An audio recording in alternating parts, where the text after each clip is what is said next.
Am I live? I think I got that right. I hope I got that right. Comments, StreamYard, live viewer comments show up on StreamYard.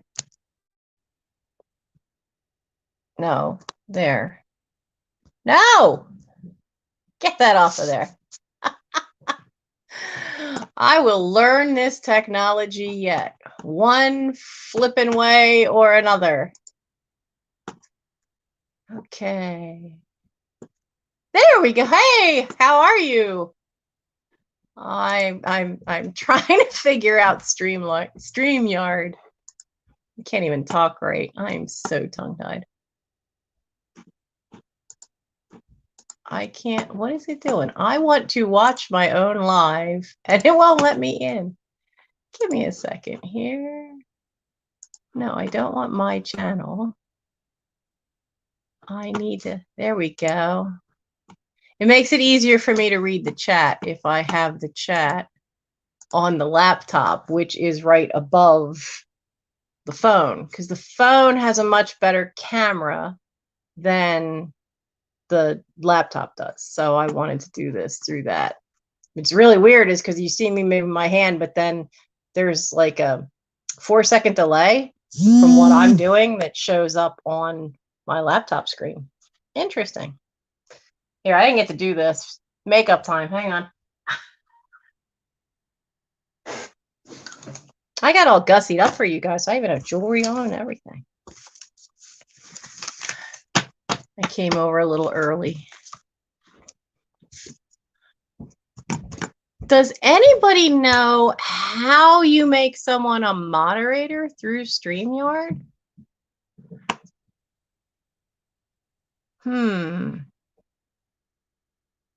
I see guests. I see. Oh, Belinda, hi. Your first time. Lynn Hampton, that's not a name I recognize either. Hello. Oh, you touch their icon. Oh, thank you. Oh, a lot to learn here. It's going to be a steep learning curve tonight, I can tell you.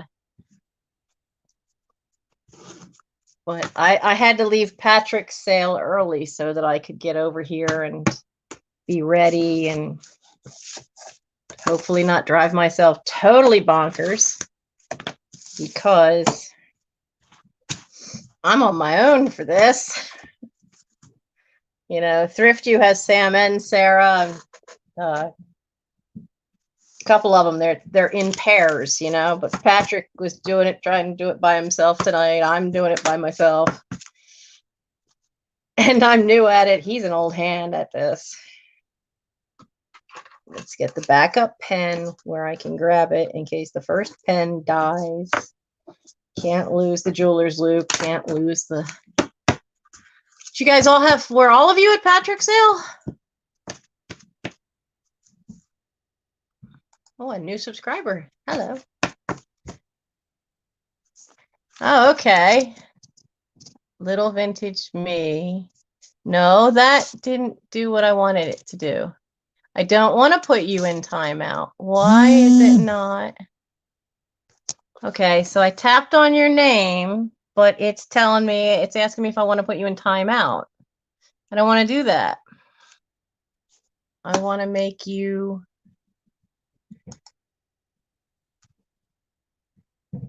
Pin message. Ah, okay, so I can't do it on the phone, but there we go. I can make you, Little Vintage Me, I can make you a moderator through the laptop. Good thing I have them both going then. Because when I touched you on, where are my comments? Whoops. Yeah, it didn't seem to do it through StreamYard. StreamYard was only going to allow me to pin the comment, block the person, or report the person. And I really, really didn't want to block Little Vintage Me. So I got my numbers in order. I got my notes. 9:27. We're still a little early. So yeah, because I didn't really line up too many moderators. I know Katie from Vintage Vinyl is going to be one, but she's still at Patrick's sale, I think. My son's getting ready to leave for work because he has to work tonight. The only reason I get to do this early is because I, for the first time in 5 years, did not have to work on Thanksgiving. So this is great. So I'm gonna have my first one now, and I had messaged Patrick and asked him if it'd be okay. Was he doing a sale tonight? And he said he was going to do a short one. So he let me slide in to like half of his usual time slot. But the next 3 weeks, I work until 10 at night on a Thursday. So I work at a Wawa, which is a convenience store. And so that's what I do. I ring up grumpy people. At least some of them are. Not all, just a few. Hello, could you do me a favor? Could you get me the Wawa cup out of the fridge that has the water in it? Because I'm going to be here for a while.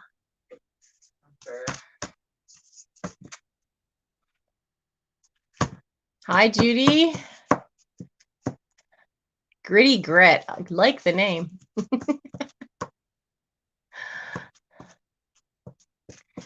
Pam's Eclectic Place. Hi. Dragonfly Attic. That's a neat name, too. Yay, no work. And I got out of cooking because the oven's broken.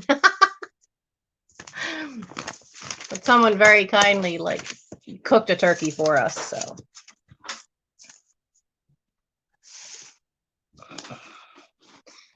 I see the lamp. The other lamp is up, so I have good lighting. Thank you. Thank you very much, Mike. All right. You're off to your work, and I'm off to my work. Yeah, Patrick must be done now, so I notice a lot of people popping in. So, hi, everybody. Thank you for the congrats on my first live sale. Yeah. So how many people do we have? We have 30 so far. Okay. Oh, I should like my own. I should like my own video.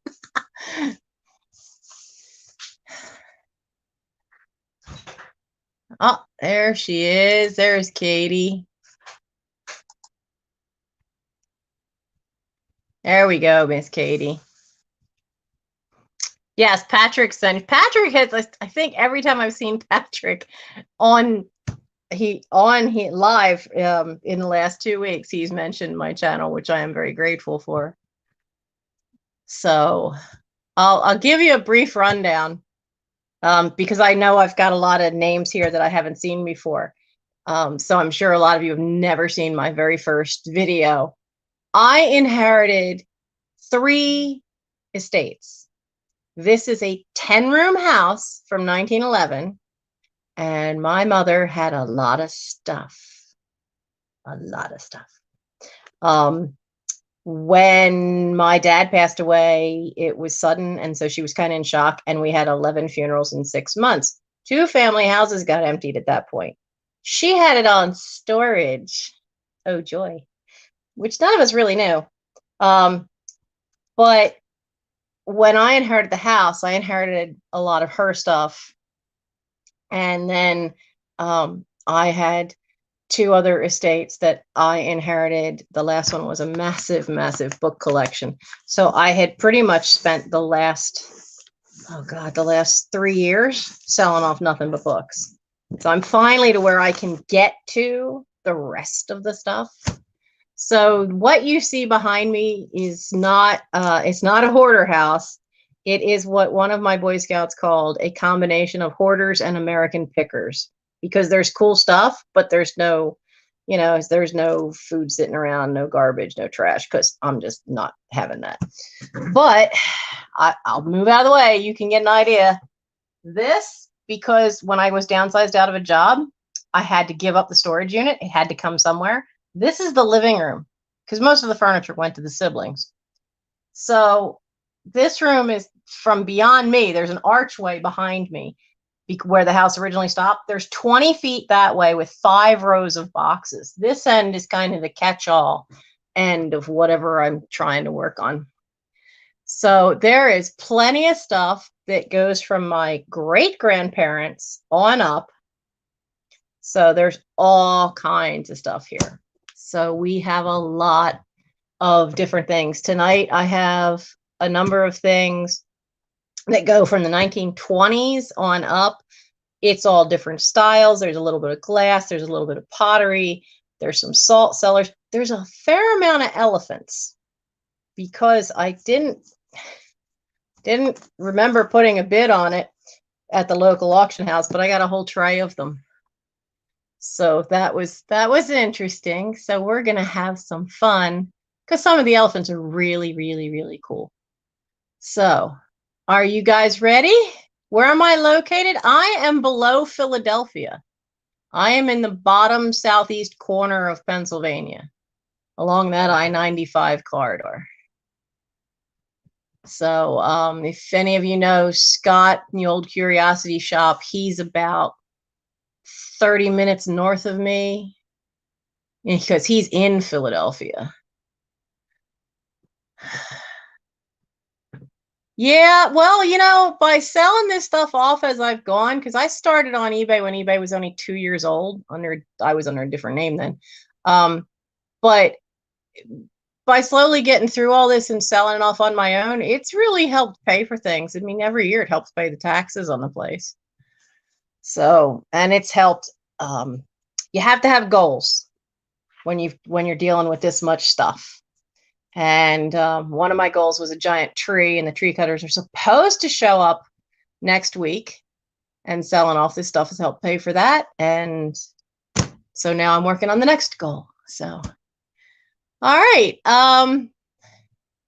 That's okay, Michelle. I saw your decorating a little earlier. It looked great. As you can see, I don't have a tree this year because there's no room for one at the moment. But this is, as usual with most live sales, the same things apply. Everything has a number, and I'll say the price and then show you the number. And the first one who puts in for that will be the one who gets it. I put my email up in the corner of the screen so that you know who you have to email. And I need to know your name.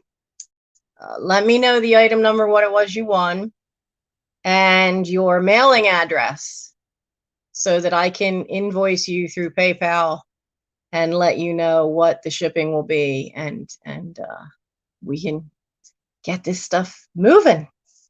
It is a big mix of stuff.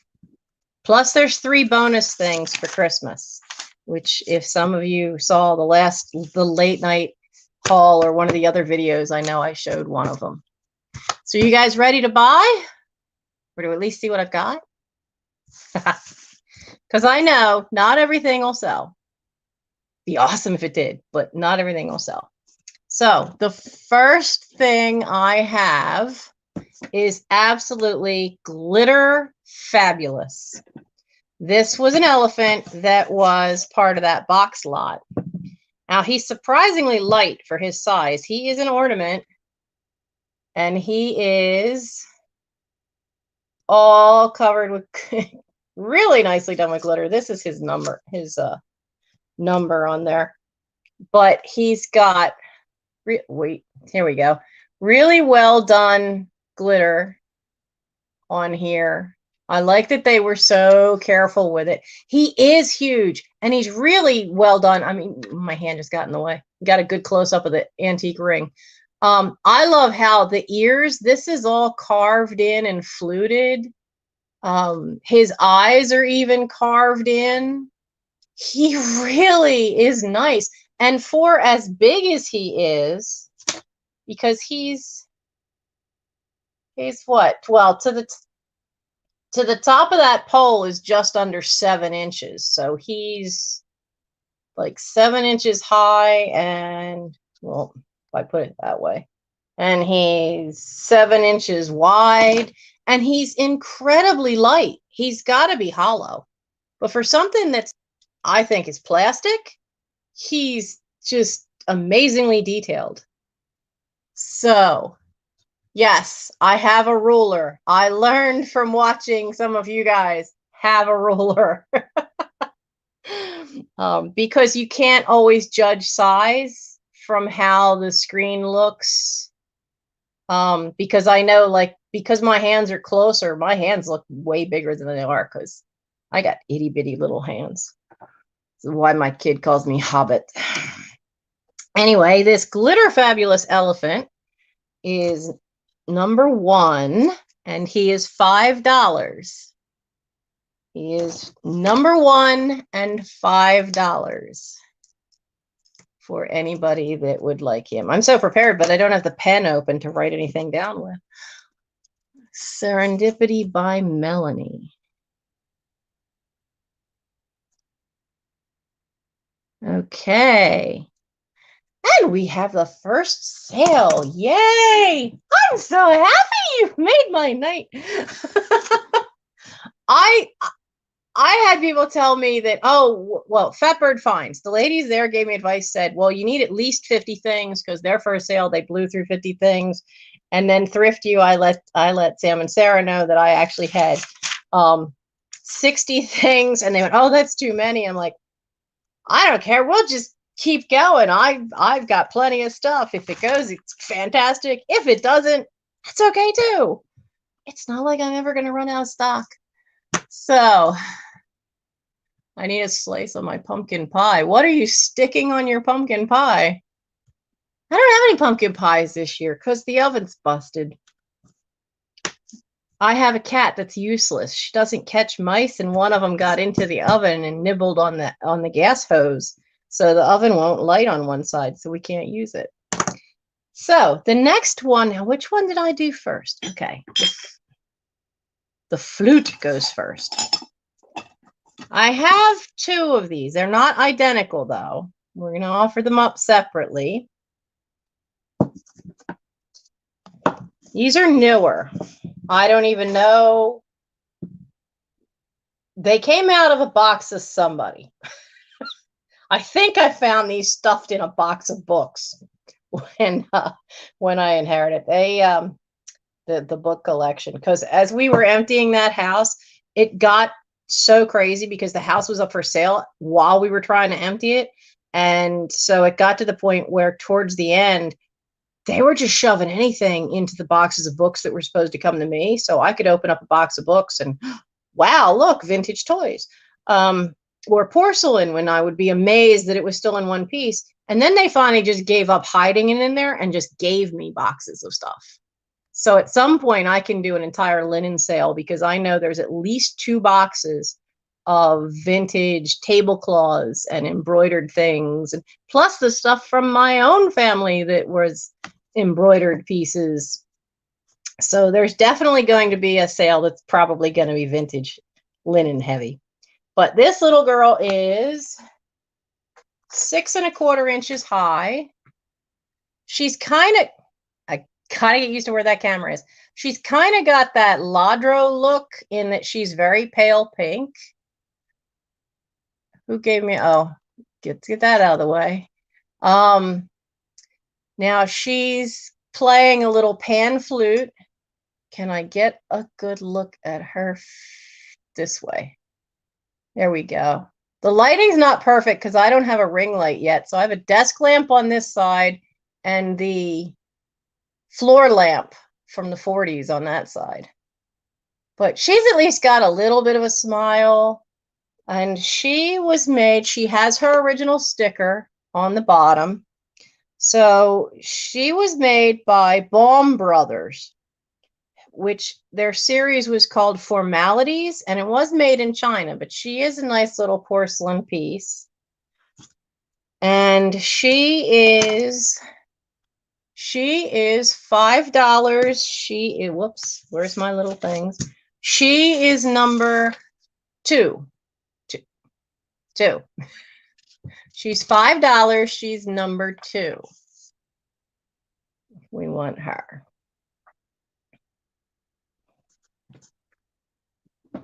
Whoop, don't. There. Okay, thank you, Connie. Connie Williams. And now we have another one that goes with her. Now, in my research on these, there were 3 of them made, and they have this exact same kind of wings. It's this lovely little pastel color. The blue painter's tape on the back is just my number. So I'm not going to do all of my numbers in sequence. Don't worry. I just want to get through the first 11 to get to the very first offer up. And then we're going to bounce around. Oh, Trusty Huckster said, good luck. Thank you. But this one always cracked me up because she's got this tambourine, but she's not smiling. She looks like that kid in band that was in there just because all their friends were in band and they made them play cymbals. I was not that kid because I can sing, but I can't read music. So she is another one from the Baum brothers and was part of that Formality series. She is also $5 and she is number 3. So she's number 3. Yes, I noticed the CLC that's Jocelyn. And thank you for stopping by. Yeah, this is my first one. And so far, I'm hanging in there. Okay, so that was number 3. We've got no takers on number 3. Okay. No, CLC is not Jocelyn. Oh, I thought that was, oh yeah, because it would be, see, I'm nervous and I can't read straight. CLC would not be, because hers would be CLL. I'm brain dead, I'm telling you. But that's okay. I got it backwards. Let's see. Who's next? Art porcelain. Okay. Now, these are kind of a specialty thing. Not everybody's going to like these. But I thought I'd give them a chance. They are both made by Arn. Is it Arn Art? No. It just says Art Japan on the sticker. Trying to get that to show. Now this one actually says 1961. So they're really nice vintage porcelain. There is some crazing on the white suit, because on the white suit it's glazed, and on this one it's a little bit different. I can't figure out quite why they're so different, unless one is meant to be Protestant. There's that camera. Unless one in the blue suit's meant to be Protestant, and then in the white suit is meant to be Catholic. Because it's the first communion. They were made in the 60s and in the 50s for first communion. They are, number 4 is the blue suit. Number 5 is the white suit. Other than the color of the suits and the pedestals, get that right yet, they are identical. That's the only difference. So they are also $5. So Connie, you wanted number 4. That's the one in the blue suit. Is that right?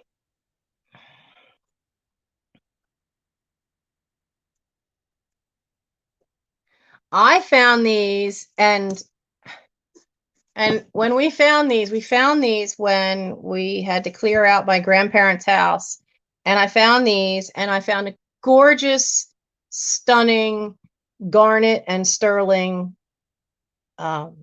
rosary beads. And I went, who the devil was Catholic? We weren't. Turns out my grandfather was. So these were in the house. They only had one son, so I'm not sure how they ended up with that. But hey, it was a surprise. So let's see. The blue one. Good. Well, I'm so glad that's going to a good home, because I've been hanging on to them because I just didn't know what to do with them. But I don't like, too many people are too quick to just throw this stuff away. And it's really pretty and really nicely done. Now, the next thing I have is a goofy thing. I'm telling you, I have all kinds of weird stuff here. And I don't have one of those little battery operated mini fairy light sets, but I do think these actually could make really cool night lights, or they can be repurposed with potpourri or used for what they were meant for. These are actually meant, I love the little butterflies. I do like the little butterflies. They're vaporizers for the Maybach's company from Philadelphia. See, even got that on there. Maybach's made moth flakes, and they had cedar nuggets. They were all set to keep moths out of your closets. Now, this one has some sticker residue here that I was not able to get off. I'll try again to get some Goo Gone and get that off. This one has the original 19-cent. Yeah, they are cool, aren't they? Collection vintage. I just thought they were so cool and different. And for the longest time, I mean, I did have some potpourri in one, and had it in my room. And I thought, it's time, because I want to redo how my bedroom is. And that's why I've been trying to find vintage Lily of the Valley stuff to decorate with. But this is really different and really cool. And I thought maybe somebody could repurpose them. You get both of them. They are, look, I haven't even used my little number things here. So they're, where is it? Okay, so these are number 6 and are $5. I'm still going to get used to the fact that that camera is a little to the side. So if anyone is interested in these to repurpose them for something, they are $5. They are number 6. You get both of them. Collection vintage, right? Yeah.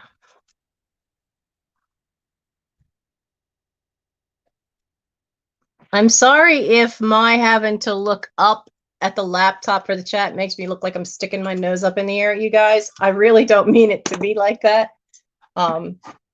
My glasses are getting too old, and I need to use the bifocal part to read the chat.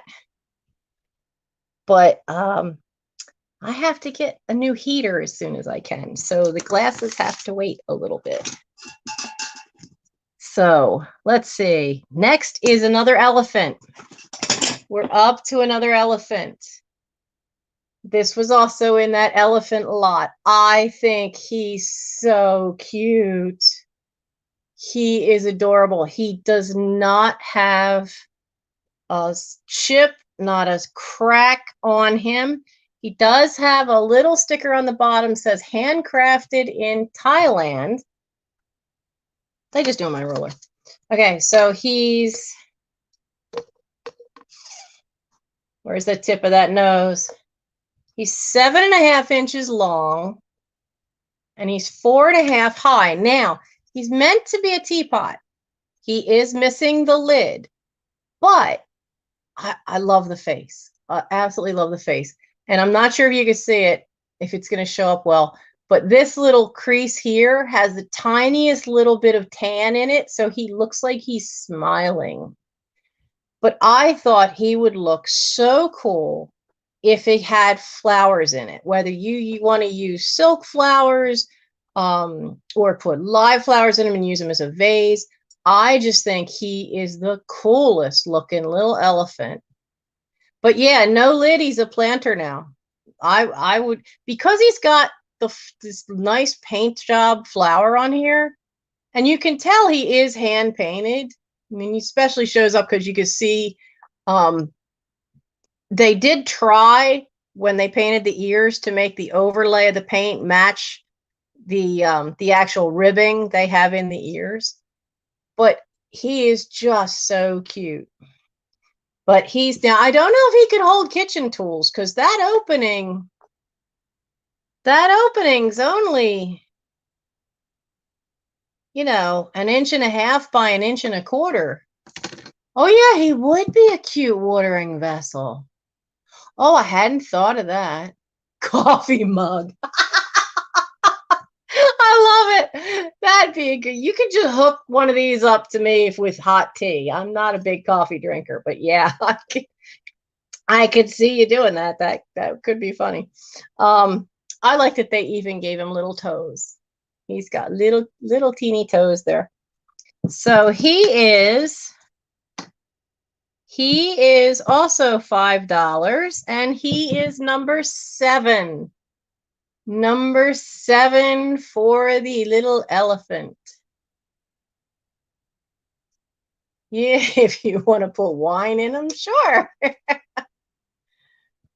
Serendipity by Melanie. Yeah, I just thought it was funny is all these little elephants. It was a local auction house. What I was really after was this fantastic 1920s Japanese watercolor that nobody appreciated. It still had the gallery sticker on the back. It still had the write-up of the artist. It was from Fukagawa, and nobody bid against me. I got it for a song. I got it for the $10 asking price. And then I also got this, which was quite a surprise. Okay, here's a couple of little things.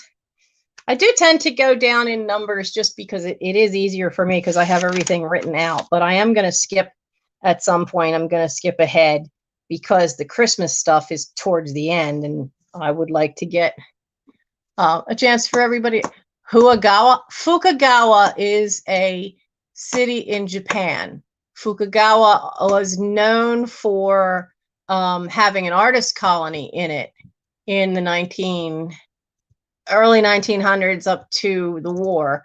So a lot of block printing and watercolor painting came out of the Fukagawa area. I grew up with a Japanese aunt. My Aunt Michiko was from Hiroshima, which is the actual right way to pronounce Hiroshima. So I learned a lot. And I really love some of the stuff from Japan. And they have some amazing stuff that was not at Watch Out, Dr. Lori. Only on certain things, yes. On certain things, I have been around it my whole life. You know, I've been around it. She tried very hard to teach me Japanese too when I was very small, but we weren't around her enough.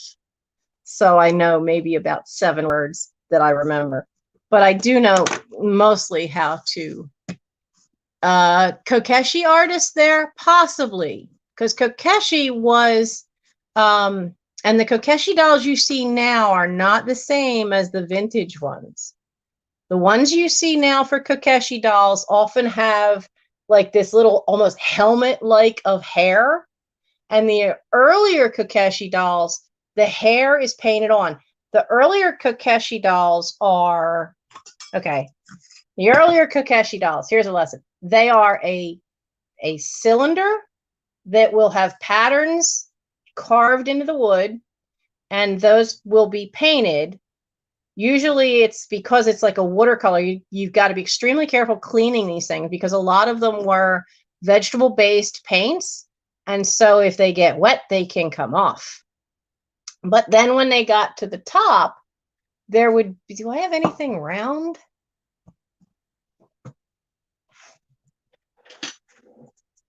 He's round. So when they got to the top of the older Kakeshi dolls, there's this really thin little stick of a neck, and then this big round head. And the head would be all painted. I don't have any of the ones I inherited where I can get to them at the moment. But as I can get to the Japanese stuff, because the plan for this living room is get rid of this pink paint, make it baby robin's egg blue, white woodwork, and get all the Japanese stuff into one room so we can really enjoy it. So at some point, as we get the house more emptied, I will probably be able to give you guys a really cool deep dive on some of the vintage Japanese stuff that we have, because I have quite a few things that were not for export. But then I also have a few things that were made just for the soldiers market. So yes, this is where you asked us to keep you on track. Yes, thank you. Because there is a lot to get through.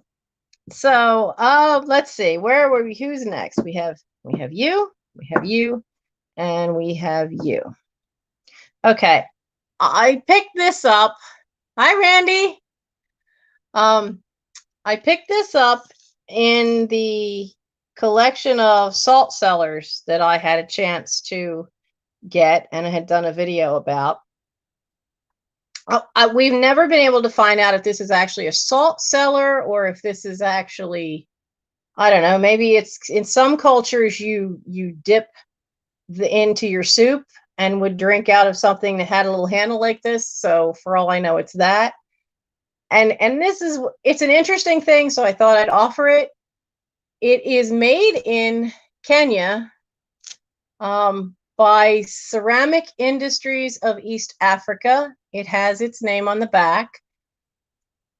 Even with the jeweler's loop, I cannot tell, let me get some light onto that, if that is painted or if that's just a really thick transfer. It just is very cool. And then I had to find out what that critter was, and it took a while. This is a lesser kudu, which is an endangered species. It's on the endangered species list because apparently because of those stripes and because of its horns, they're getting hunted into extinction. It does have a lot of little gray crazing lines on the inside. So if you would like to have this, yeah, I really do think it's painted because you can even feel the lines for the stripes on the body and for the legs. You can feel that. That's why I really do think that somebody went to the trouble of painting it. And they painted that. That is an incredible little piece of artwork hiding in there. So he is only $3 and he is number 8. If anyone would like to have the lesser kudu. But he is such an interesting little piece. I'm a wealth of information simply because I read a lot and I'm always curious about stuff. Christina.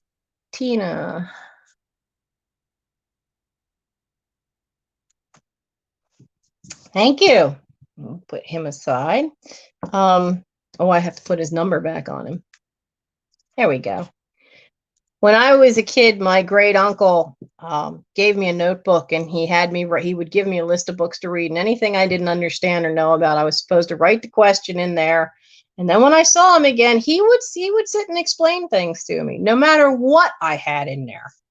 He would take the time to explain it. So, and taught me very much about, if you're interested in something, research it, find it out. And it's so much easier now with the internet. Now, this little guy, it's another little animal piece. It is a more modern piece. It is made of resin. In the 1990s, there was a series called Cowtown, not like Cowtown, New Jersey, where the flea market is. This is the cow bull Ruth. Is there anybody who collects cows out there? But this is Bull Ruth. He was put out in 1982. He does not have any maker's marks on the bottom. He is resin, but I know there's collectors out there for all kinds of animals because I've been selling animals for years. He's just 3 inches high. And now it's not ceramic, it's resin. 19, did I say 82? 92. Yes, it is a Babe Ruth cow. He is known as Bull Ruth from the Cowtown series, made by Ganz, G-A-N-Z. That was the company that made him, but he is made of resin. And he is $4, and he is number 9. $4 for number 9 for Bull Ruth, which is their take on Babe Ruth. He has no chips. He has no cracks. This little white you see is because the ears are white and black. Yes, Vinny, I have noticed that you've done a lot of haul videos lately. I'm so behind in mine. I have bags of stuff around in a couple of boxes that I haven't gotten to yet to do hauls. I was in my attic today trying to do some filming, but I can't get to most of the vintage Christmas stuff, so you'll understand why when if you see that video. Now, the next is a little saucer. It's got a lot of crazing on the back. All I know about this little thing is that we found it in my great-grandparents' house and we had to empty it out. It's got no markings on the back. There's nothing there. Just there's a lot of fine little crazing lines, but none of them are really dark. There's no chips, no cracks. Again, on the front, all this white, you can see a lot of little crazing. It's just a neat little hand-painted dish. And I like the cobalt blue of it. I'm assuming that it was from a child's tea set. My great-grandfather was a jeweler. My great-aunts had some really cool old stuff to play with. It was usually pretty good quality. But as I said, I don't know. Other than that, I don't know where it came from. I don't know a maker. I'm assuming it's just a single little child's dish. And if you are interested, it is only $2. It is number 10. So I don't know if you could repurpose it.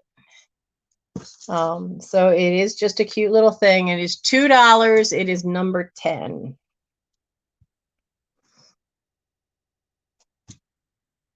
Okay. Oh, thank you, Melissa Lynn Colbert.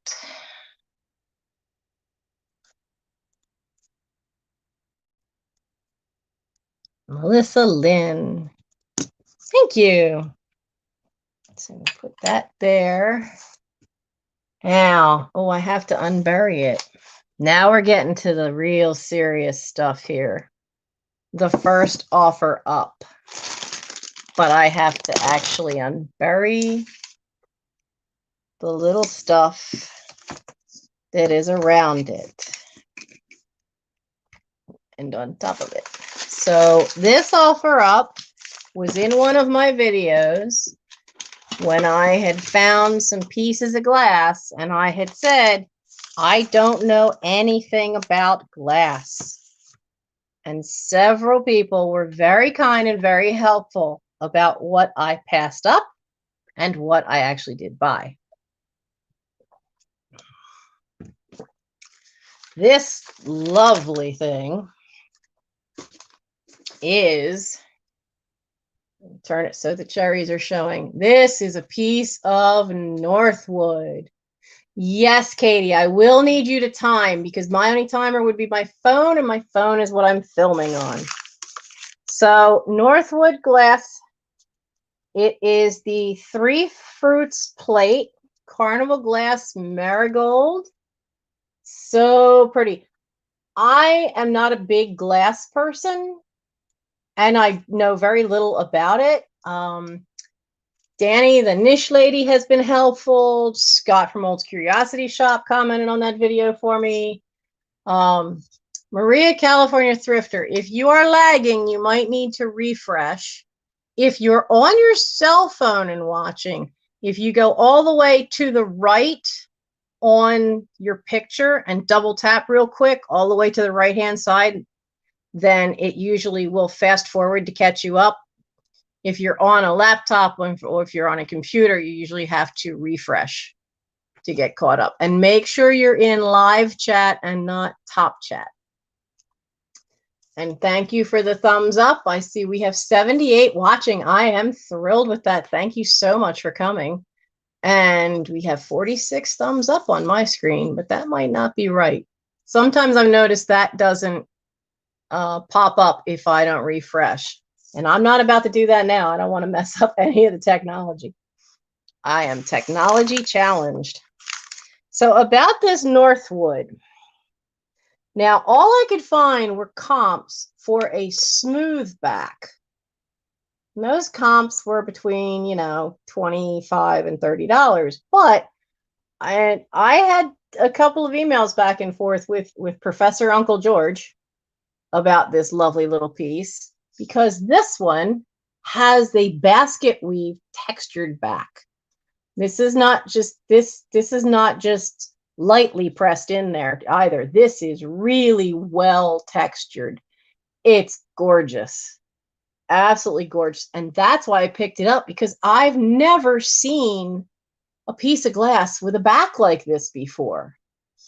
And I did find out, and I'm going to try to get close and tell you what I learned from George, is that these little leaves here on the modern reproductions, these little leaves will not have as many serrated edges on the outside edge. And on the inside part, the veins of the leaves, they won't meet in the center. There actually isn't a center line. And those little lines are really teeny tiny and they don't meet. Oh, Mama J. Yeah, I know. It is getting late for some people. So, and that's going to be the hard part, is if I keep doing this on Thursdays, because I work, I wouldn't be able to start until 10:30 maybe, because I get done work at 10. And probably not start till 11. Which is great for the people on the West Coast, but hard on those of us that are on the East Coast.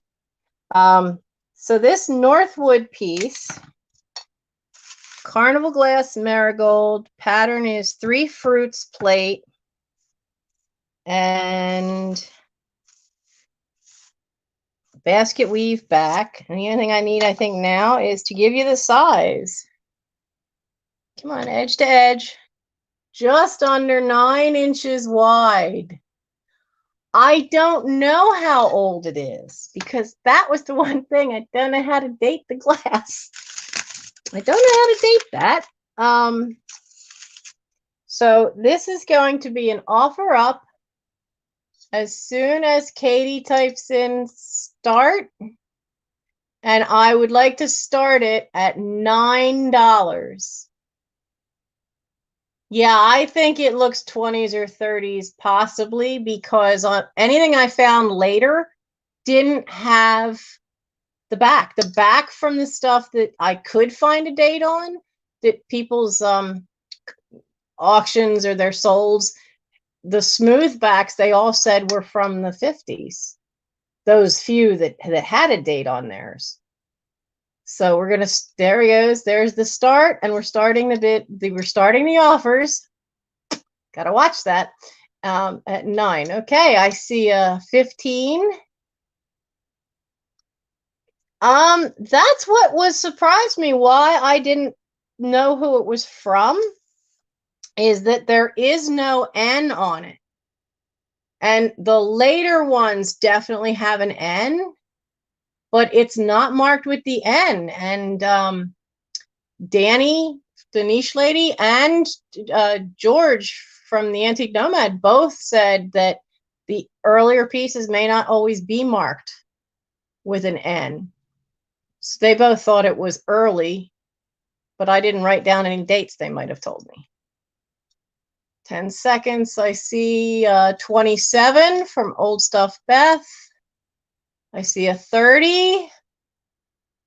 Okay, Katie will refresh and she'll let me know. I am so glad that this is finding a new home because I just, you know, it is one of those pieces I've rescued. So who is our lucky person? Earlier pieces don't usually have a mark. Okay. I love when I find stuff that I can rescue like that and send it to a better place. So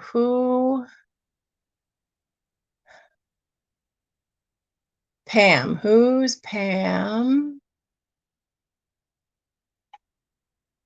Okay. Who got it?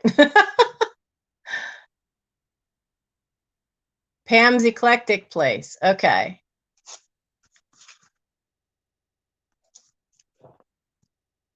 $30.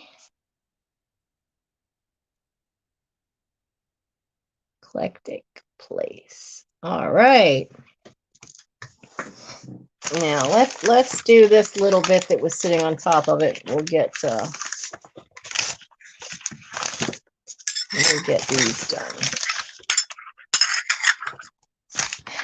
This is another little set of saucers that I had picked up. One of them has an original little gum label tag on, which was surprising. And they're not Fiesta. They're too bright a color for that. And they do say HW Czechoslovakia. I can't wait till, but it's very hard to read because that's very, very dark. Which side doesn't have enough light? Let's try that.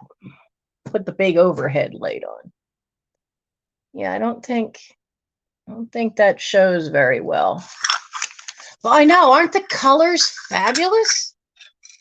Because you've got this neat purple and a really bright red, and it looks paler than it is because of the light, but that is a really nice vibrant yellow.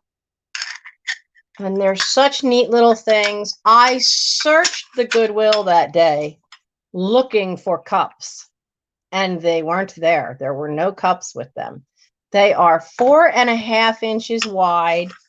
You get all three. They are $5, and they are number 13. $5, number 13. You get all three of them. Very cute. There's no chips. There's no cracks. I don't see a lot of wear to them. They're just really great colors. Collection vintage.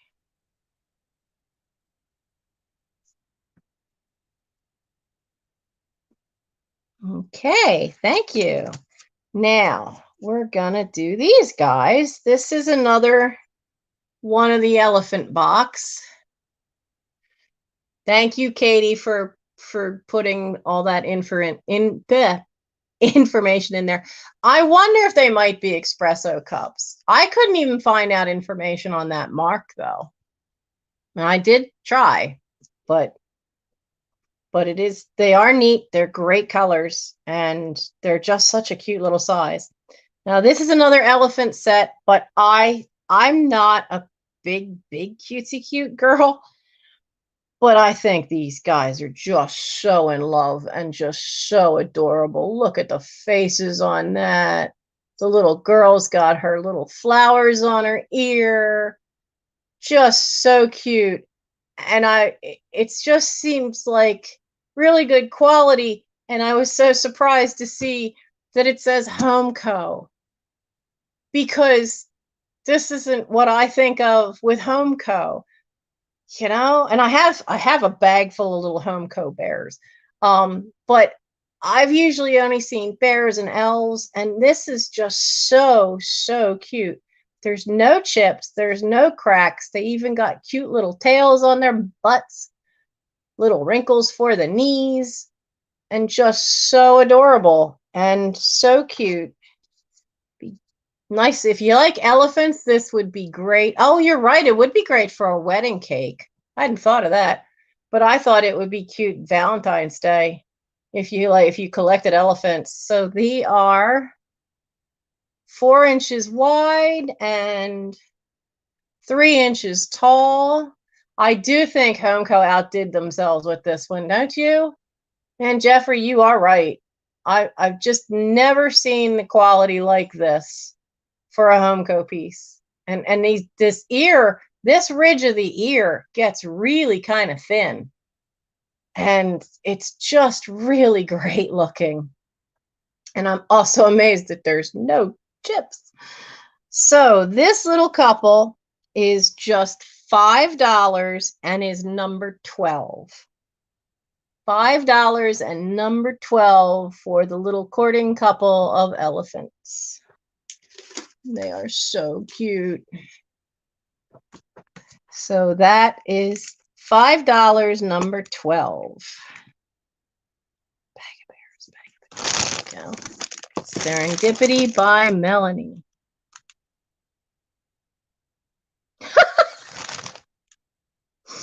Oh my. Okay, Serendipity. This time I will write your name down correctly because you bought the elephant teapot and I wrote down Serendipity by Elephant. No. Oh, the ring. I wondered how long it was going to be before somebody spotted that ring. Serendipity by Melanie. Get the name right. I am sorry. It should not be Serendipity by Elephant. So, the ring was actually part of the stuff from my great-grandfather. When Annie Floss, my great-aunt, died, I was specifically left my great-grandmother's Blue Willow Service for 12 from Staffordshire, England. Service for 12 dinner set.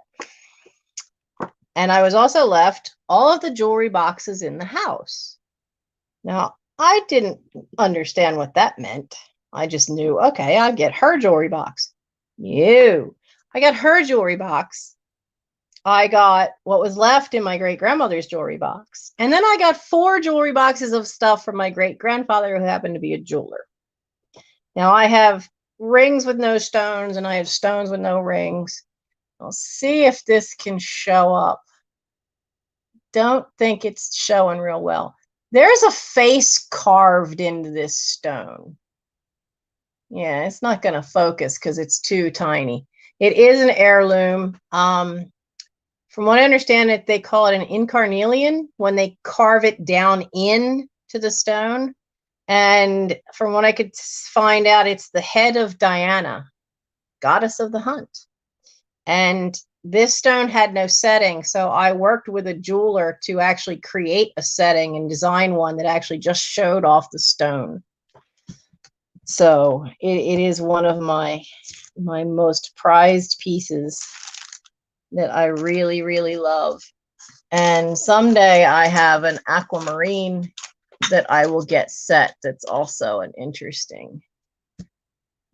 Yes, that's it. I can spell it. What are you guys picking on? Oh, intaglio cut carnelian. Oh, thank you, Soul Nate.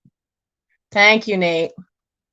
Oh, carnelian is the stone and intaglio is the cut. Okay. Yeah, because I didn't know what it was. You know, I mean, when she passed away, I was a very shy 19-year-old. And let me tell you, that was a week. My prom, her funeral, and I was performing as Mrs. Darling in Peter Pan at the local theater group's youth program that I'd been in since I was 13. So I never got out of my prom gown that night. I came home in the morning, I slept, I got up at noon, went to the theater, performed in Peter Pan, never got out of the prom gown. We designed the prom gown to be the dress for in Peter Pan. So with that fun little note, let's go to the other Homeco thing I have. A whole little bag. Now these have a sticker that says made in Sri Lanka. And I'm going to try to hold them all up because there's quite a few. And I bought the whole bag because there were just 2 that were Halloween ones that I wanted. But there's apparently the whole family here, if I can get a hold of them. So, yeah, they're going to fall over here. Let's do it this way. So we have, bye, Jeffrey. So we have Grandma and Grandpa here in their little rocking chairs. There's no chips to any of these. It's an interesting little family grouping. You have those 2, and then you have the 2 toddlers. She's holding a duck cracking out of a shell, and he's sitting on an Easter egg. Yeah, the ring is a garnet color. And then you have the little baby with his little truck.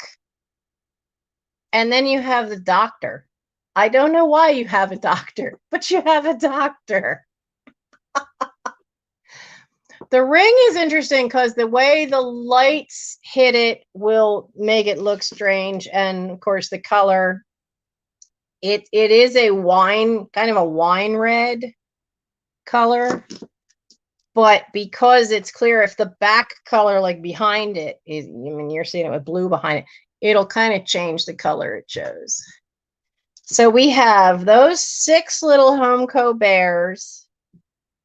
And they basically are coming out to being just $1 a piece. So they are $6 for the 6 little bear grouping. And they are really cute. And I don't know if you could repurpose them or if someone has a little bear collection. As you can see, they're all kind of short, but they are $6, number 14, for the Homeco bears. And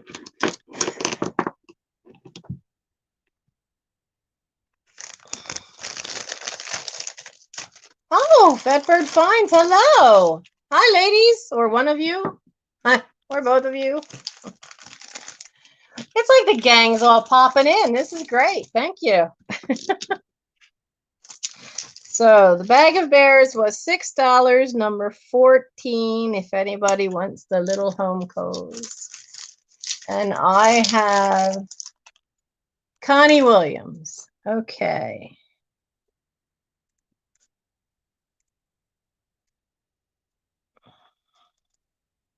You and Melanie, I'm going to be making up little boxes for. Good night, Nate. Okay, now let's see. I have you and you. Should go back in the box. I have 2 big trays of things here that I'm very carefully setting them in. Now let's see. I have to quick organize these. The lusters, the double set. Okay. I know you saw some RS Germany if you were at Patrick's sale, and somebody got a stunning, I think it was Danny. Niche Lady got a stunning set. CLC was the winner for, oh, okay, I see it. It's further up. The feed went so fast. I'm sorry, Connie. They're right. The feed was going so quick that I didn't see CLC. I will fix that. I will fix that. Thank you, guys. Thank you very much for letting me know. So I've changed that. That's on my little list. Now about the RS Germany, and I was in the chat for Patrick's sale and trying to, Connie, CLC did put the number in ahead of you, but the chat had moved so fast that I didn't see it. CLC was a couple of lines above you and had already scrolled up my screen. So I'm sorry, Connie, you don't get the you weren't the first one to get the bag of bears. So, but that can happen because it does go so quick. Oh, Gretchen's here. Hi. Oh, CLC, you don't want the bag of bears?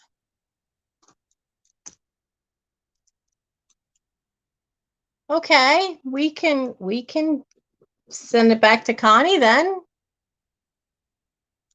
Well, that's very nice of you. Oh, you were just making a point. Okay. Connie. Are you making a point because I'm going straight down the numbers? Yeah, don't worry. That's ending after this. I just wanted to get through a set number and then so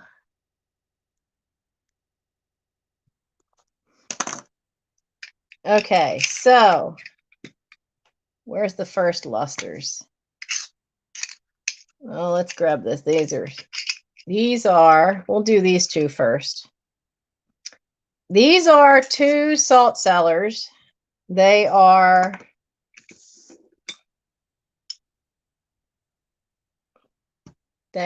different makers. One is a luster with the yeah, I will be doing that. Like I said, this was my first one. And we are going to jump some numbers as soon as we get past to number 18, because then I want to do the Christmas stuff, which is a different set of numbers.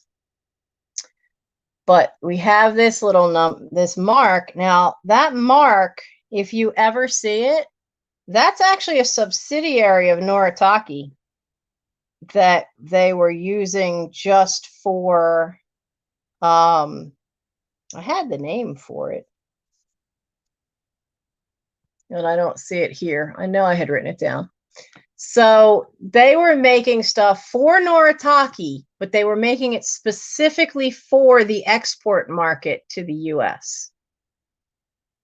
But I cannot remember the name. I have to find it. It'll come up because I'm pretty sure that's on something else. I'm really pretty sure that's on something else. I think it might be on the other lusters that are here. And then this one goes with it. These are just two odds, which, like, I did have somebody tell me that, considering the size of them, you could make a miniature turkey and put them in a dollhouse. I think that's an awful big turkey. I think that'd be more Barbie doll size, because this is a little over 2.5. Yeah, they're both about 2 3/4 inches wide. So you get the two of them. Since they don't match, and it's just a lusterware, you're getting these two just at $2. It's number 17. If you'd like them, if you know a way to, yeah, almond dishes. Are almond dishes that tiny? But it's $2 for the pair of the salt cellars, number 17. And who's the first one? Melissa Lynn Colbert.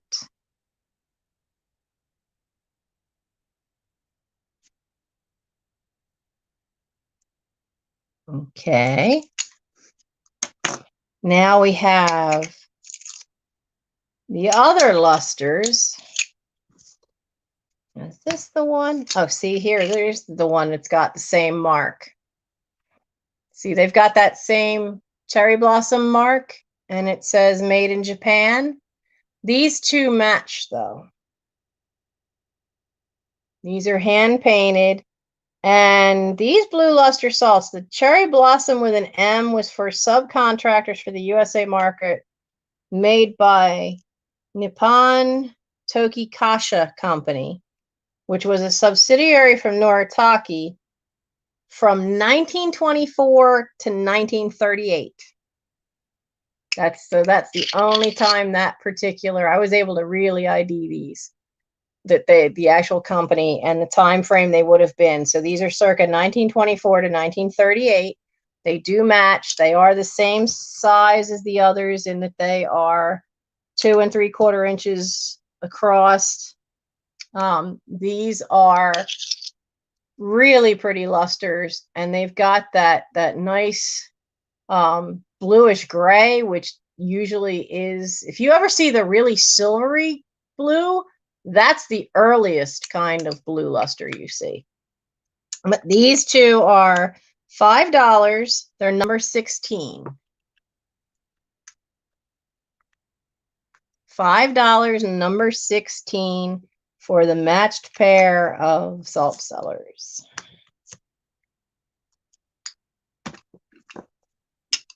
Okay. Gritty grit.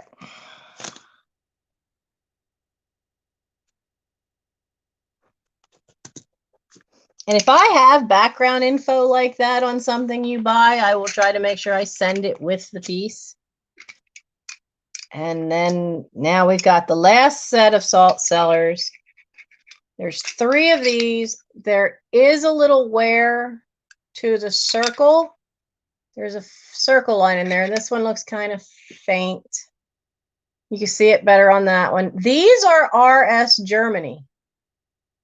And they are RS Germany and have the little star on the top of the markings. They are, this little part is white. The backs are white. The roses are all in gold, but this is a outside edge is a slightly darker cream color. They're really nice.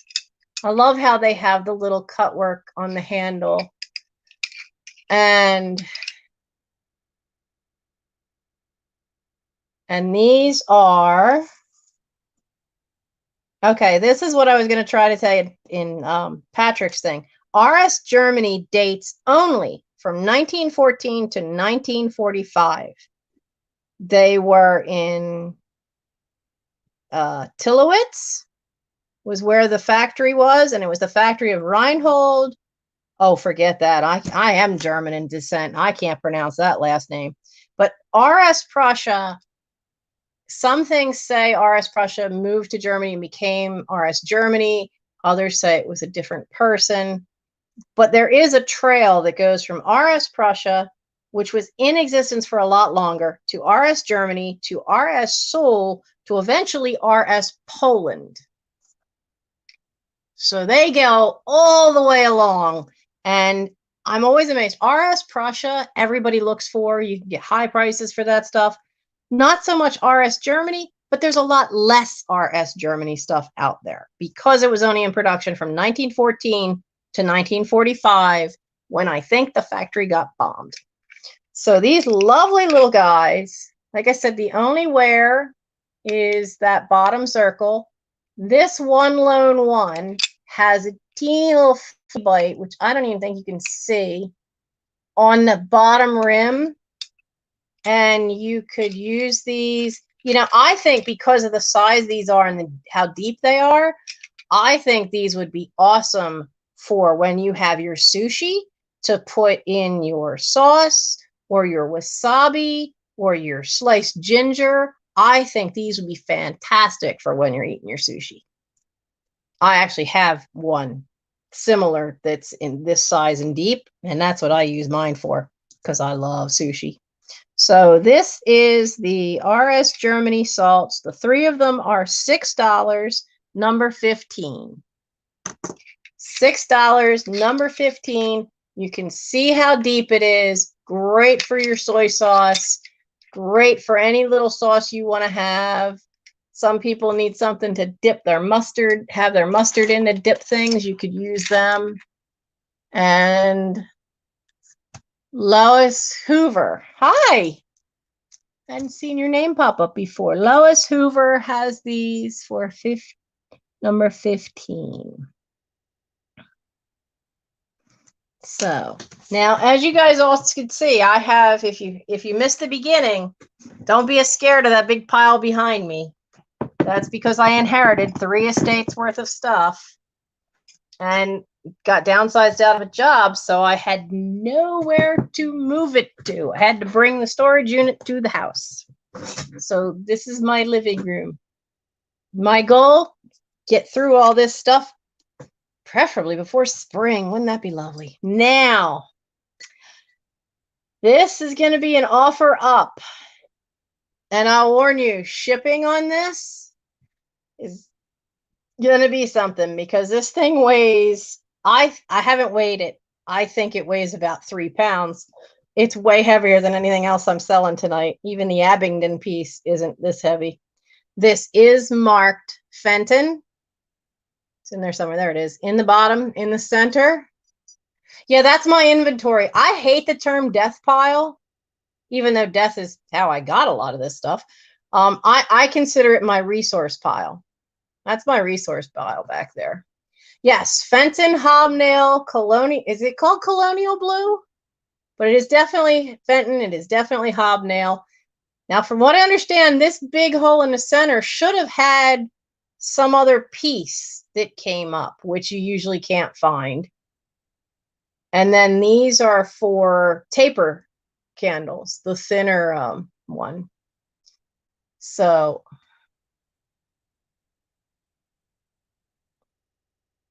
Lucid, what happened? And I'm glad whoever it is okay as well. You like morbid jokes? Oh, hon, welcome to my family. Well, actually, I'm the only one in the family that likes that.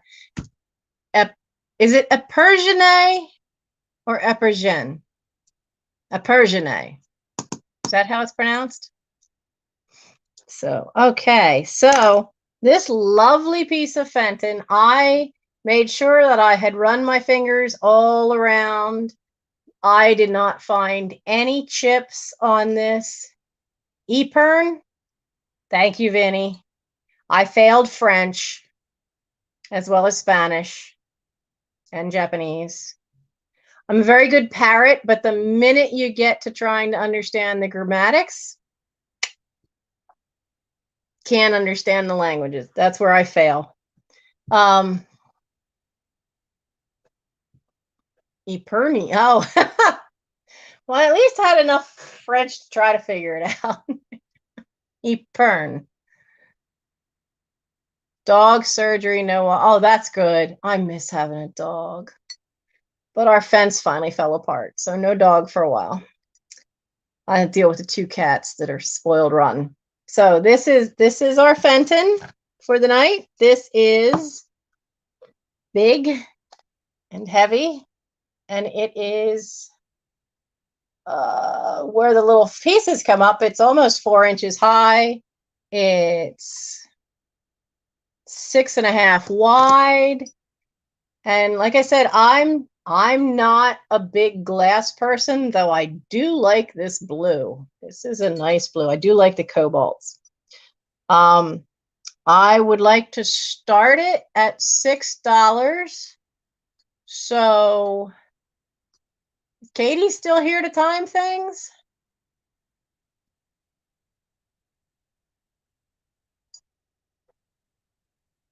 I'm great at not finding chips until I've paid. Yeah, but you know what? I learned to rub it in. Thank you, Katie. Katie has hit start, and the bidding starts at 6. The bidding. Oh, can't say that in Pennsylvania. The offer up starts at $6. And I see a 10 already. It is a lovely piece. Not a chip to it. It is marked Fenton. Has the name in an oval. So we have Annette Fane at 10, Connie Williams at 12. So I've seen it in Tippy Winks. I've seen it in blue this time, and I think somebody's video had a blue one in the background, but usually I've seen it in white. And that's part of why I grabbed it, because it did say Fenton, so I suddenly knew what it was.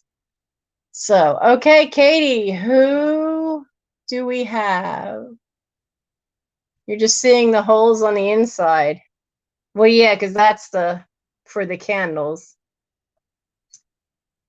But isn't that such a great piece? I wanted to show this in my one haul, and then I forgot where I sat it. Here it was underneath on the lower shelf of the desk to keep it safe. So, Connie with 12. So, Connie Williams.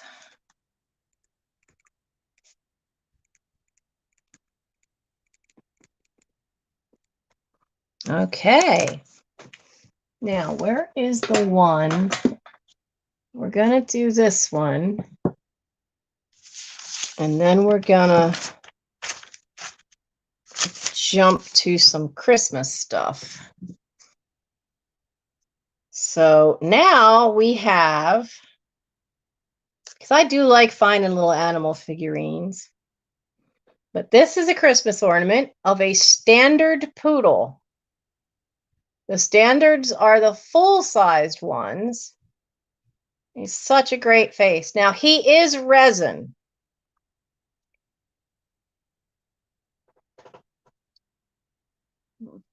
Oh yeah, by white, yeah, I do mean milk glass. That's what I've seen them in, those Fenton hobnail bowls. But isn't he cute? He is a standard poodle. He is resin. He is a Christmas ornament. He is, that tail sticks out. He's not quite 3 inches wide, and he's 3.5 inches tall. And he is $4. He's number 19. He has no chips. I don't know the maker, but if anyone likes, a poodle ornament for your Christmas tree or a package topper. Okay, Randy. Randy. Is that an eye? Yeah. I must look so goofy when I have to do that so the bifocals show up so I can read the stuff. So since he was the one lone ornament there, we're going to jump a little bit. And where do the ornaments start?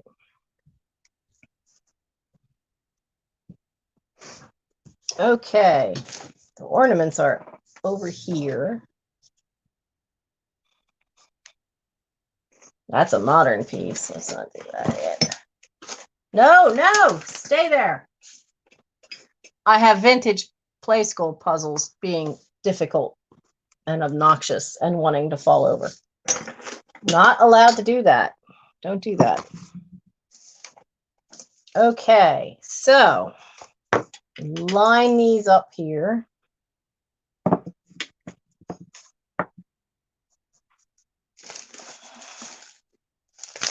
Stop being difficult.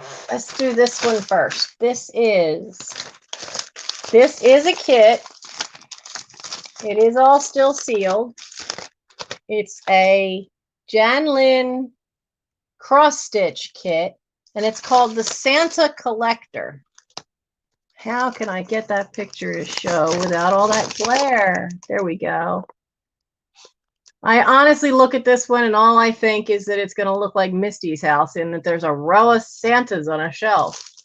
But it is a sealed kit, and I wanted to have this out for now because in case anybody wanted to make it for Christmas.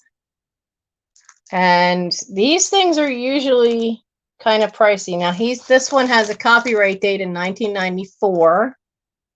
Everything is in there. All your little bells for some of their hats, your Aida cloth, which is the cloth that you're going to be making it on, all of your embroidery thread.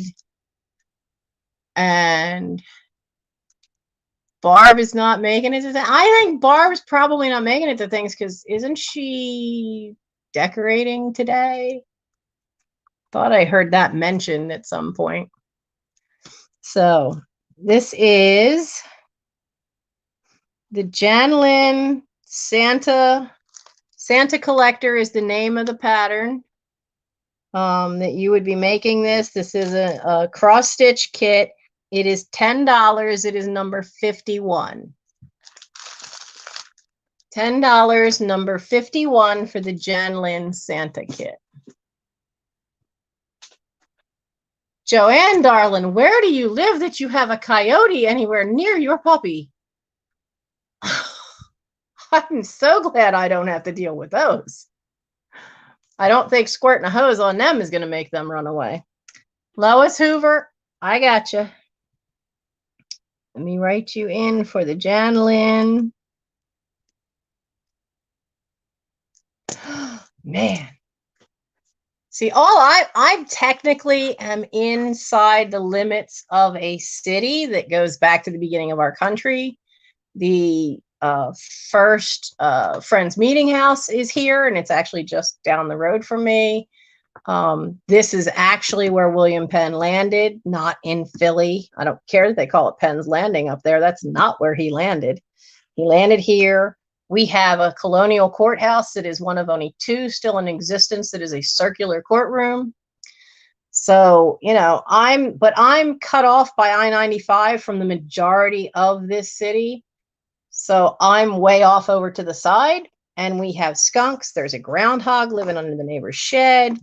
I had raccoons get into the house this year. That was real fun. They had made a mess of my packing room. So, yeah, we got wildlife here.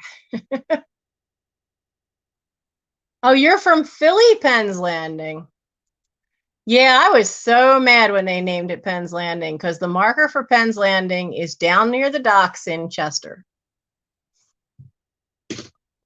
And then some fool recently referred to Chester as a suburb of Philly. Can I tell you how ticked off a lot of people here were about that? Another city cannot be a suburb of another city. It does not work that way. So, but yeah, I have my own wildlife to deal with, but I don't want anything as big as a coyote. I had enough fun watching the deer come out of the neighbor's yard across the street. Do you know when deer run on asphalt, it sounds like two horses running down the street because it makes that cloppity cloppity noise? I never knew that till last winter, and deer suddenly came out of nowhere across the street. Let's see. Let's get back to Christmas stuff. Let's see. You're not Christmas. Where are you? I want to make sure I have everything up here. Okay, I don't have the two offer-ups up here. Let's go with the waving Santas. Oh, really? I'm going to sneeze. Excuse me. Momentary break. Oh, my goodness. Okay, what note was that? I'm sure you heard that. Never stop a baseball with your face, or you're going to make all kinds of noises when you blow your nose. Part inside is busted, so it vibrates. And sometimes geese answer. Where are we? Waving Santa salt and pepper shakers. Now, I don't think these are technically a true. I keep trying to go for the center of the phone. Technically a true because they're identical. They also both have 3 holes in their head, but they're really cute. The cold painted red is in really good shape. Why their hats are a burgundy color when their coats and their mittens are red, I don't know. But they're really cute. I love the look of surprise. I mean, they're like, oh no, catch that bus. So isn't that what they look like? They're waving, hey, taxi, taxi. They do have their original corks, though one of them, the cork is inside. Yeah, it does take time to get used to StreamYard cameras because since the phone has the better quality camera, I use that, and I'm using the laptop to read the chat because the chat goes faster on the laptop than it does on the phone. Now, these are marked Japan on the bottom. There we go. They are marked Japan. They aren't very tall. They are 9 inches. Oh, heck no. Get the right end of the ruler. They're 3 inches tall, no chips. I don't think I saw any crazing. Nope, no crazing. He's got a little ding of red on his hat, but that's from them making him. And these, the Waving Santa salt and pepper shakers, are $6, number 49. $6, number 49 for the pair of salt and pepper Santas. Matching Waving Santas.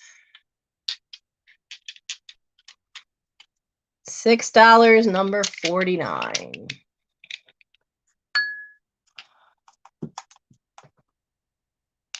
Okay. We will put, get over there. We will put Santa's over there. And Janlin sold, so we're going to put that in there. Waving Santas. Waving Santas did not sell, so we'll set them aside. I have 2 Lenox ornaments. Son of a... One Lenox ornament. I have 1 Lenox ornament. Because this one just came out of the box, landed on the table, and broke in half. Bugger. 1 Lenox ornament. I have 1. Let me take the train one off of the list. Okay. Chat hasn't even noticed that. Oh, wait, Gretchen noticed it. Yeah, it happens. It happens. And it didn't happen on anything as expensive as what I saw Dingo, was Dingo 688. This guy saw find some amazing antique stuff. And he's telling you how rare a piece of Waterford crystal pattern glass he had was, and he held it up like this, and it just went flying right over his shoulder. And to his credit, he left it in his video, which I thought was pretty brave of him. So we have one Lenox. We have 1 Lenox ornament. I get that they're fragile because it's all this lattice work. I mean, I know you call, I know in other things you would call it what, reticulated when it's the edge of a plate, but this is so much more than reticulated. This is incredible little lattice work. So they really are delicate, as we saw with the train one. They are. It's 2.5 inches. It's 2.25 inches wide. It is the Lenox bell ornament. Now, it comes in the original box. I'm going to very, very carefully lay that down. Comes in the original box. This box has no label on it. So I don't know what they have as in the other one had a name, which is pointless now. Now, the only thing wrong is the ribbon is fraying a little there. And before I send it, I will see if I can, I'll trim that off, and I will see if I still have any of the stuff you can put on fabric. It stops it from fraying. If not, I will go get some and I'll fix that. So we have this lovely, delicate Lenox ornament. I think with this label and everything, I believe this is an older box, but I couldn't find anything on a date because some of these ornaments they're still making. So this is the Lenox bell ornament, is $5 and is number 54. $5, number 54. There's no chips, no cracks. And I'm going to extremely carefully put this baby back in its box so that I don't do to it what I just did to the train. We're going to get you back in your box. So that was $5, number 54 for the Lenox ornament of the bells. Okay, so no sale on that one. And the other one I broke. Okay. Now we have, which number are you? There's your number. You are, okay. This is something that was part of a set. I only have the one. Thrift You had all three, and Sam kept calling them the Murder Squad of Elves because they were made as a set by Home Co. for home interiors. He is numbered on the bottom 5205.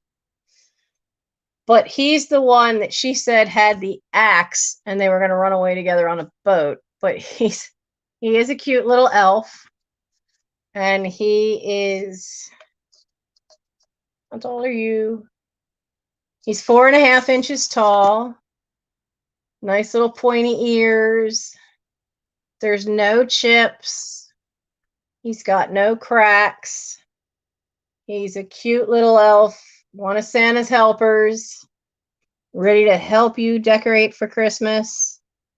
And he is $6, number 50 for the elf. $6, number 50 for the little toy maker elf.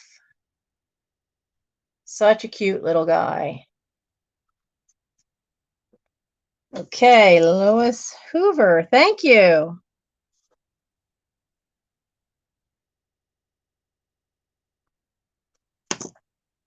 Okay, we'll put him back in there. And where are...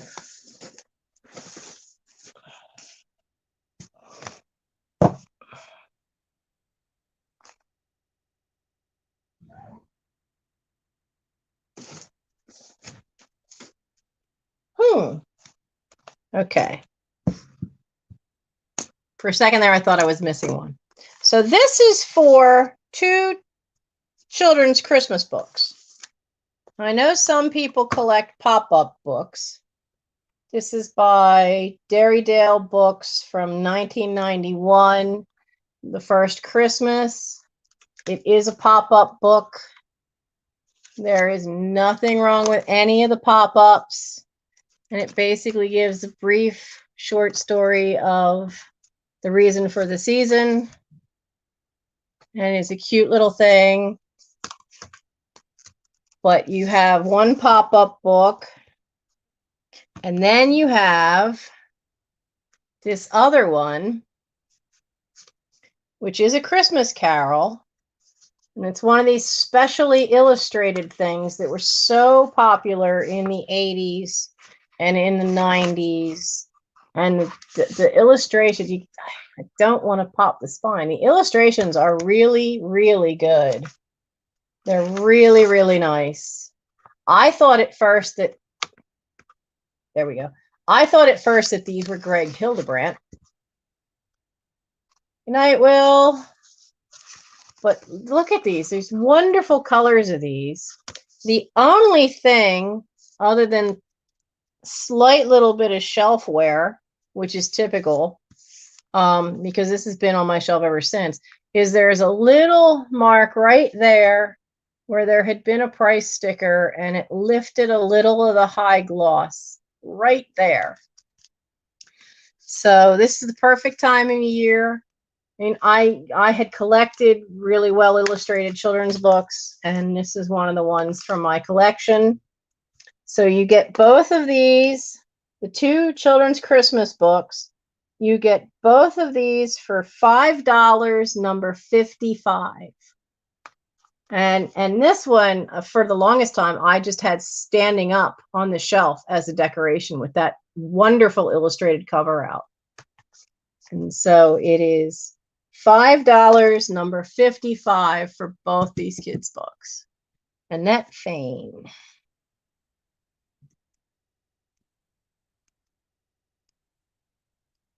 At some point, I could probably do a themed sale and just do illustrated children's books because I have a lot of them.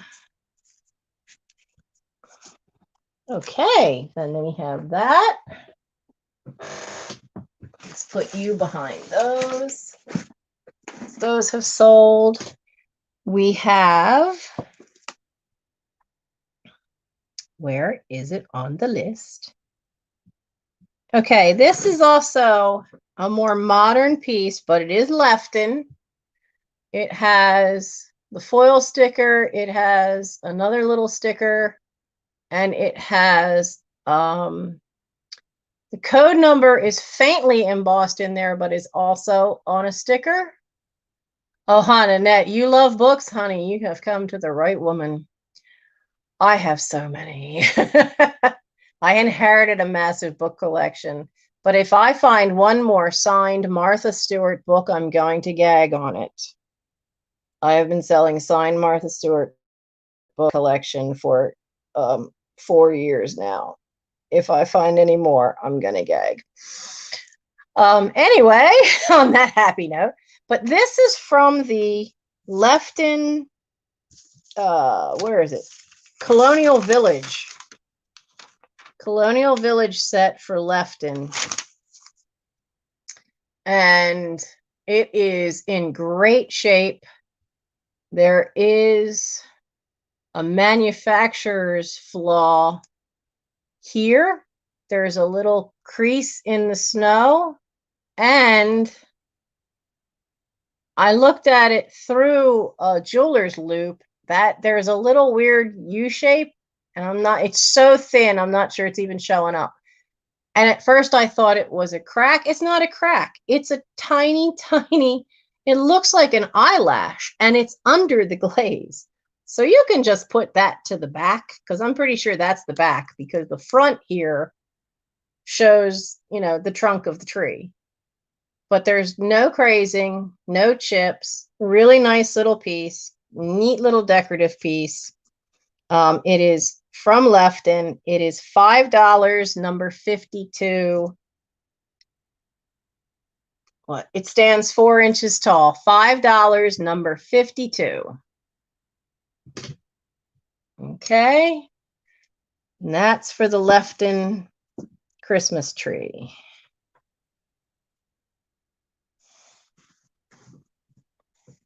Connie Williams.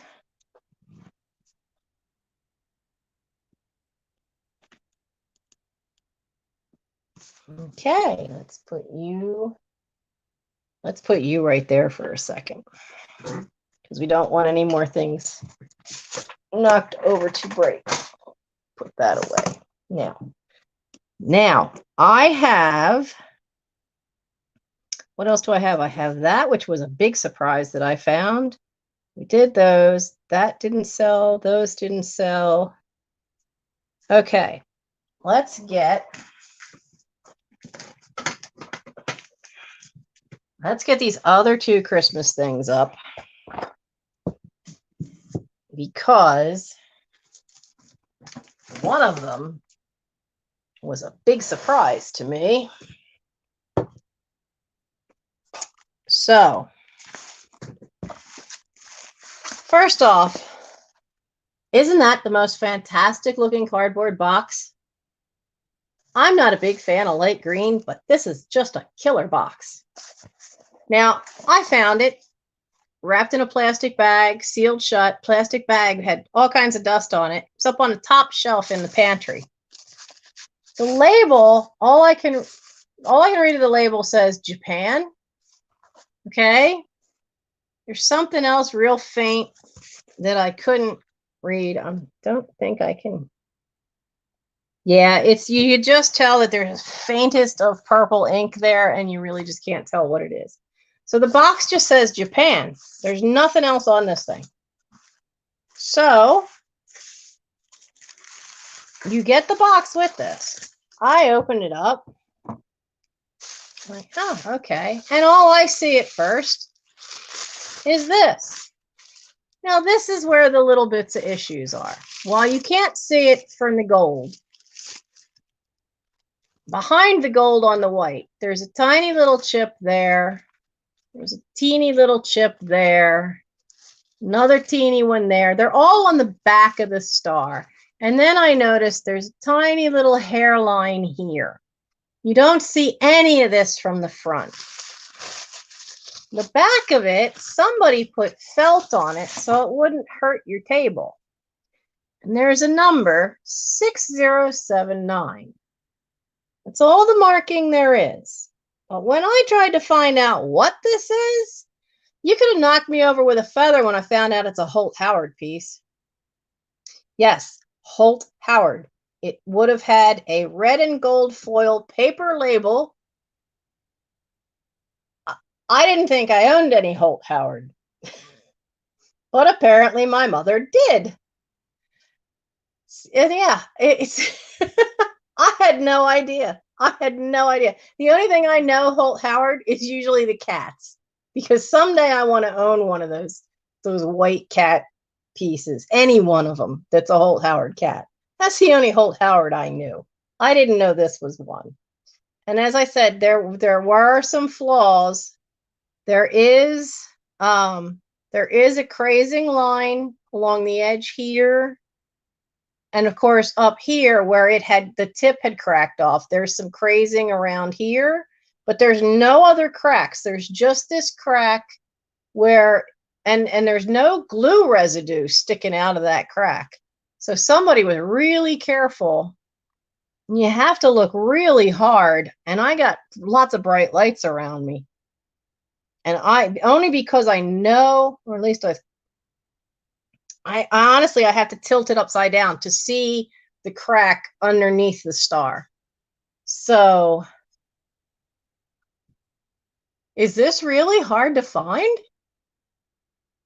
Yeah, because I didn't really find comps for it. The only reason I knew it was Holt Howard was because it popped up in an images search. And they weren't anything that was for sale, so I didn't have any comps to go by, so I didn't know what to do with it. But it is Holt Howard. It is an awesome piece, and it comes in what I'm guessing was the original box. I have no proof of that because the label's off the box. Did I say how high it is? It is to the top. It is 10.5 inches high. So look, you can see like the gold on the star is really glinting well. Isn't that nice? But it is a really cool piece. I think there's a little wear to the gold on the tip there, maybe on there. This one feels like it's a tiny flea bite, but this one feels smooth. So it is very cool. It is very cool, very mid-century modern, and this is an offer up. So that is what this one's going up. It's an offer up. I'd like to start the offers at $7. So as soon as Katie can type in start, you guys can have at it. It is a lovely little Holt Howard. I don't know what makes Holt Howard so desired. I guess because he was such a big maker for mid-century modern. But do we have a start in there for 1 minute, Katie? Start. Okay. Wow. Old Stuff Beth jumped in the deep end of the pool for $20. Yeah, it does have very mid-century lines. It is really cool. It's just not my style. And so we have a 22. We have a 25. Old Stuff Beth is not giving up easily. Oh, is that an oops? Because you had been outbid by Serendipity by Melanie at 22, and then you put 25. Yeah, Old Stuff Beth, hon, you are not messing around. I'll tell you a secret. I don't tell too many people. That's my middle name. But in my area, there's actually somebody else named Nancy Krause, and it's spelled the same way. So I had to start using my middle initial. Because she teaches nursing used to teach nursing up in Philly. Okay, there's our stop.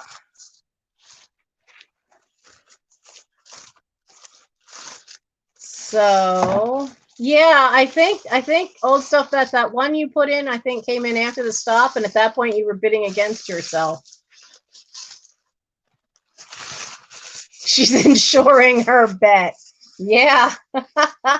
Old stuff Beth at 32. I thank you, and my new heater fund also thanks you. Let's get this here in here. Okay. 32. Old stuff Beth. Yeah, I mean, I found it. Once I found out what it was, I'm like, you're kidding me. That is such a cool piece. Such a cool little piece.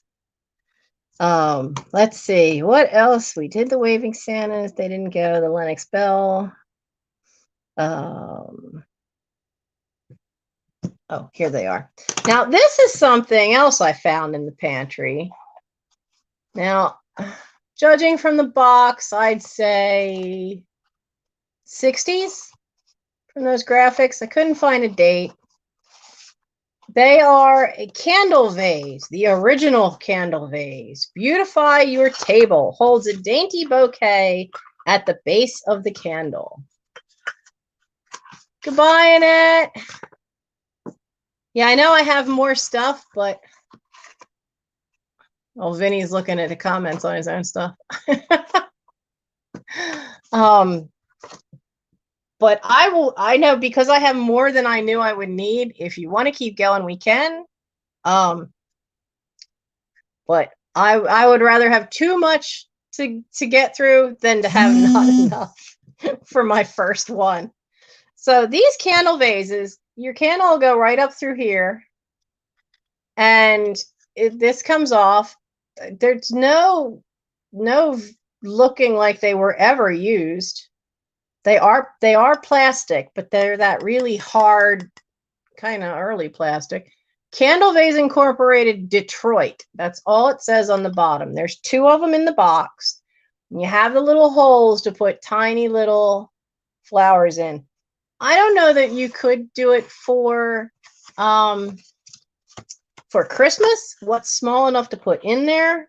Poinsettias aren't that tiny. But in the spring, these could be just really gorgeous, because you've got, pansies and violets and daisies and all kinds of little stuff. But they hold the water, and you put the flowers in here, and you can have your own little mini bouquet of fresh flowers around the base of your candle. I made sure I put the tape. I use painter's tape because it should come off, but just in case, I made sure I put that on the bottom. So you can see that the box has had some wear. There's paint on the one end that it got dripped on. So the candle vase box, these are $3, number 57. $3, number 57. Where is this? Oh, okay. We've got, I always keep thinking that's poor. So it's 4 Sandy's Lilacs. That's the first one I'm seeing.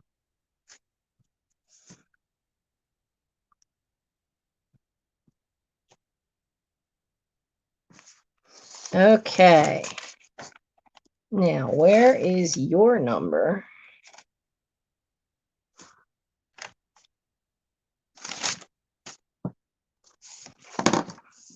Okay. Now I have a tiny little angel made by Rosenthal, Germany. Can't read all of that. Hang on. Rosenthal, Selb, Plasberg, which would be the town, Germany. Then it says GES.GESCH. I don't know what that is. But it is a very cute little angel. It's got really mid-century lines. Now, here's what I can't figure out, because I've seen them both ways. I think this is supposed to have a little gold cup for a tiny little candle, But when I was trying to find out comps, they had them both ways. They had some for sale that didn't have a little gold cup, and I even had to take the remains of a little candle out of this one. So because I'm not, I mean, I love the lines to this. I think the lines are really cool. It is porcelain. It is porcelain. Okay, so little vintage me, have you seen these? Is this supposed to have a little gold cup for the candle then? Because I'm not always smiling. I do wish you luck. There is a name for those kitties with the really short legs. Aren't they a fairly recent breed thing that they've done? But it's a new kitty. Oh, have fun. I have one more piece of vintage Christmas, and we're getting to that right after this one. That's why I wanted to jump ahead and do all the Christmas stuff, because I didn't have much, but I wanted to make sure I got some. Okay. Some do and some don't have cups. Yeah, because like I said, it's there's no glue or anything there. So I wasn't sure if it was meant to have a cup or not. But it's a really cute little angel. Nice little thing for the holiday to decorate with, or to have on your shelf is just a little, almost a mid-century modern lines. For you could have a little angel watching over you all year. She is $3, number 35. $3, number 35 for the little porcelain Rosenthal angel. Old Stuff, Beth, Texas. Thank you.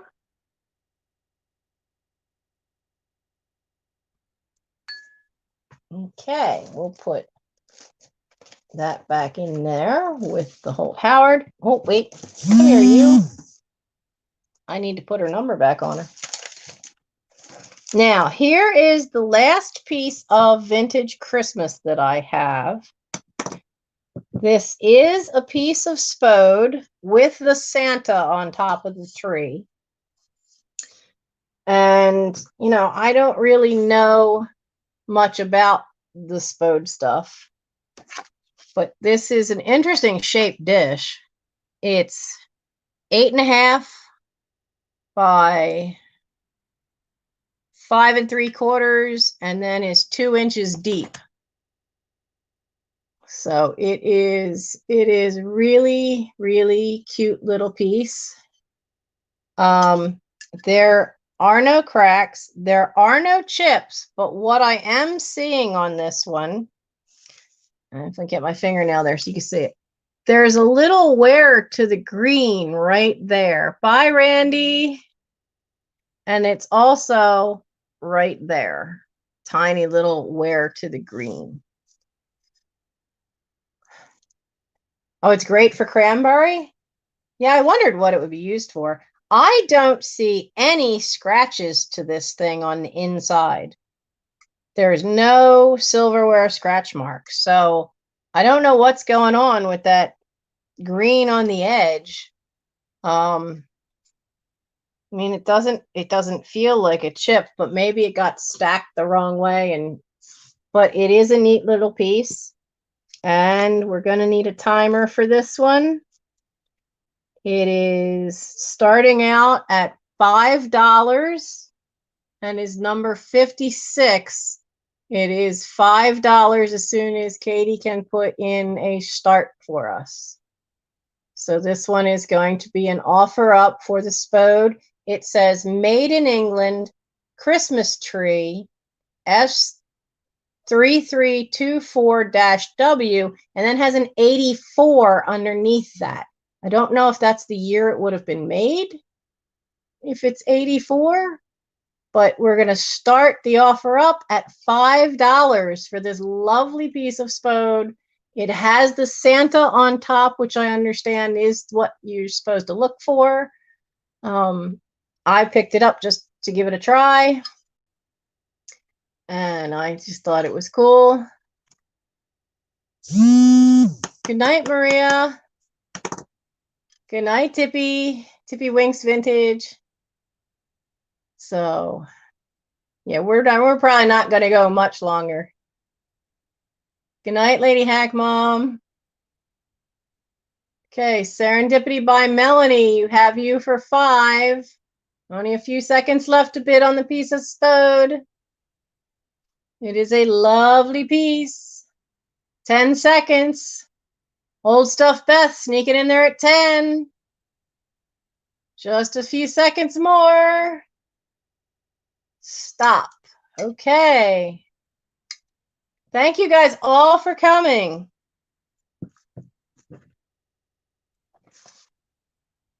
And we have for 10, I think, Old Stuff Beth.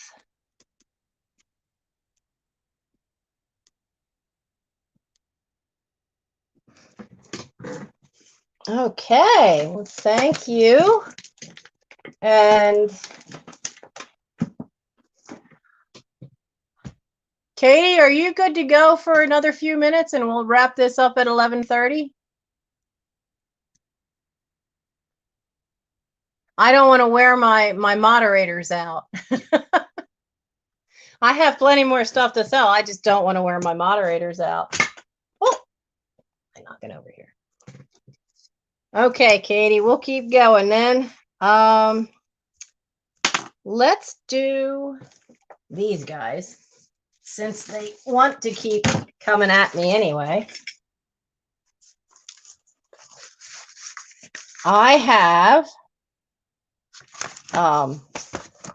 they're so big, they're coming up my notepad here.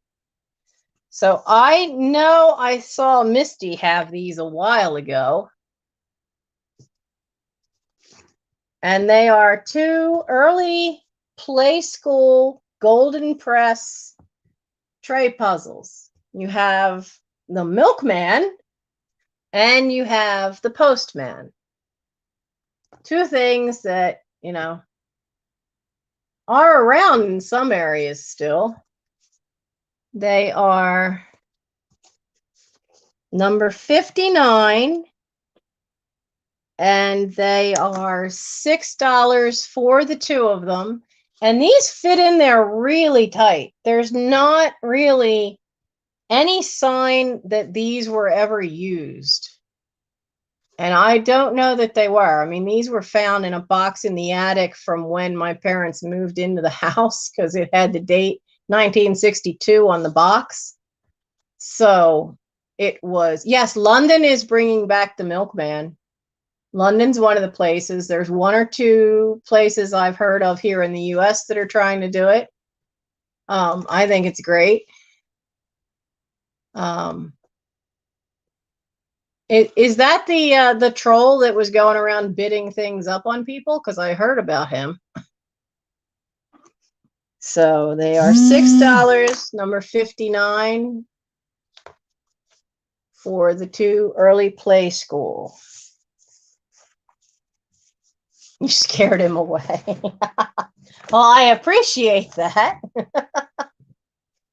Okay. Serendipity. No, not serendipity. Somebody's ahead of you. Carol Gadley's.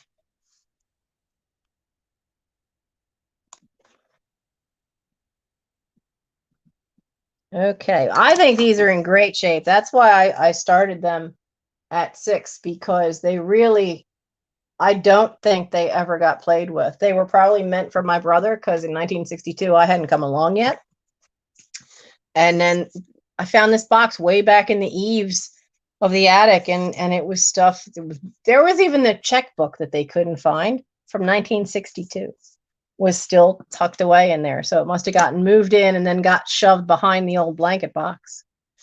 So thank you. I am trying to rock it. I think part of it is the fact that I stand up every Wednesday night in front of Boy Scouts, and there's 52 of them.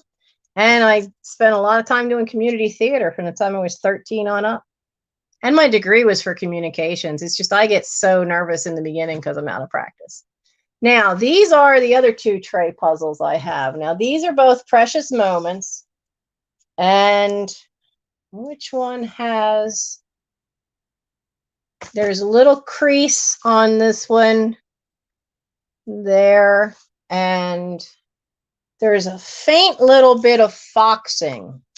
If you saw my video about books, you'll know that foxing, oh, this way, really faint along here. Foxing is, what the heck? Oh, geez, something's on the keyboard. I'm like, why is stuff popping up on my laptop? Because something's on the keyboard. Foxing, anyway, shows up in paper as little brown dots, and it is when moisture has gotten to the paper. And so there's a tiny little bit of that along up here, along the edge here, and also a little bit along the edge here. But other than that, they really are cute. They are precious moments. They are kind of early precious moments. The clown is dated 1989. The little boy that says praise the Lord anyhow is dated 1979 and distributed exclusively by Baker Bookhouse, Grand Rapids, Michigan. So the 79 one is one of the earlier. Yeah, it is a lot for the pair of these two. Now there's also on the clown one has somebody put a B in the back. And so these guys for the pair is just $4 and they're number 58. You get both of them, $4, number 58. I always loved these tray ones as when I was a really little kid because they were so much easier to do when you're really small. Okay, I see Connie Williams.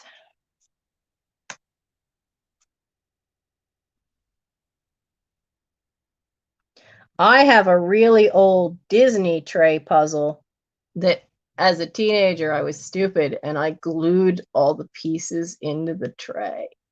So it's just a decoration now, but it's Disney with Santa, so I'm okay with that now.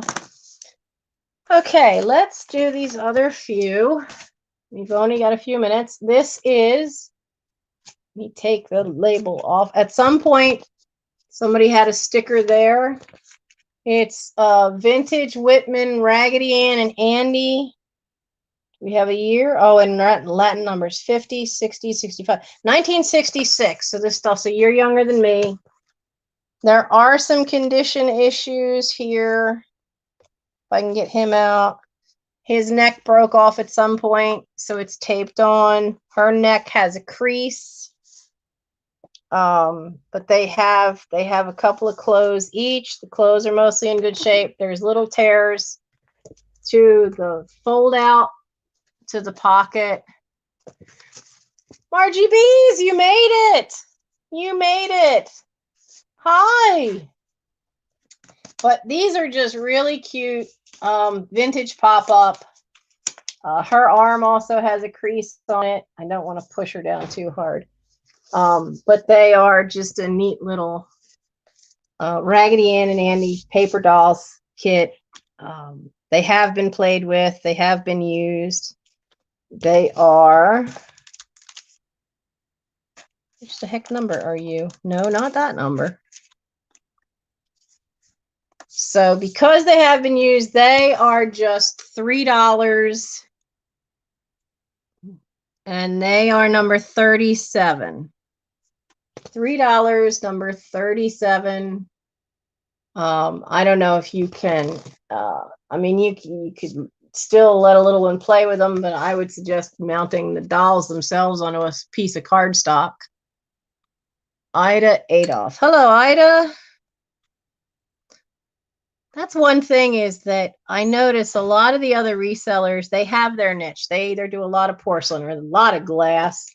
I have such a mix of stuff because I have had the 3 estates of stuff that I've inherited, plus my own collections of stuff, that it really is a big, variety of stuff you're going to see on mine.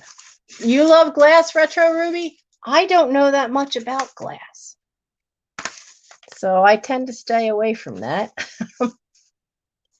Now, I know if Vinny were still around, he'd tell me these are probably priced too low, but I think because of the condition of the boxes, they should be priced low. They are vintage handkerchief sets. This is such a pale pink. I think the lights are fading it out. And but they've never been used. There's little pins holding them down to make them look all real nice. I don't even know how many is in there because the box doesn't say. And you can see this is missing part of its box. Part of it's folded down inside. The cellophane's coming off.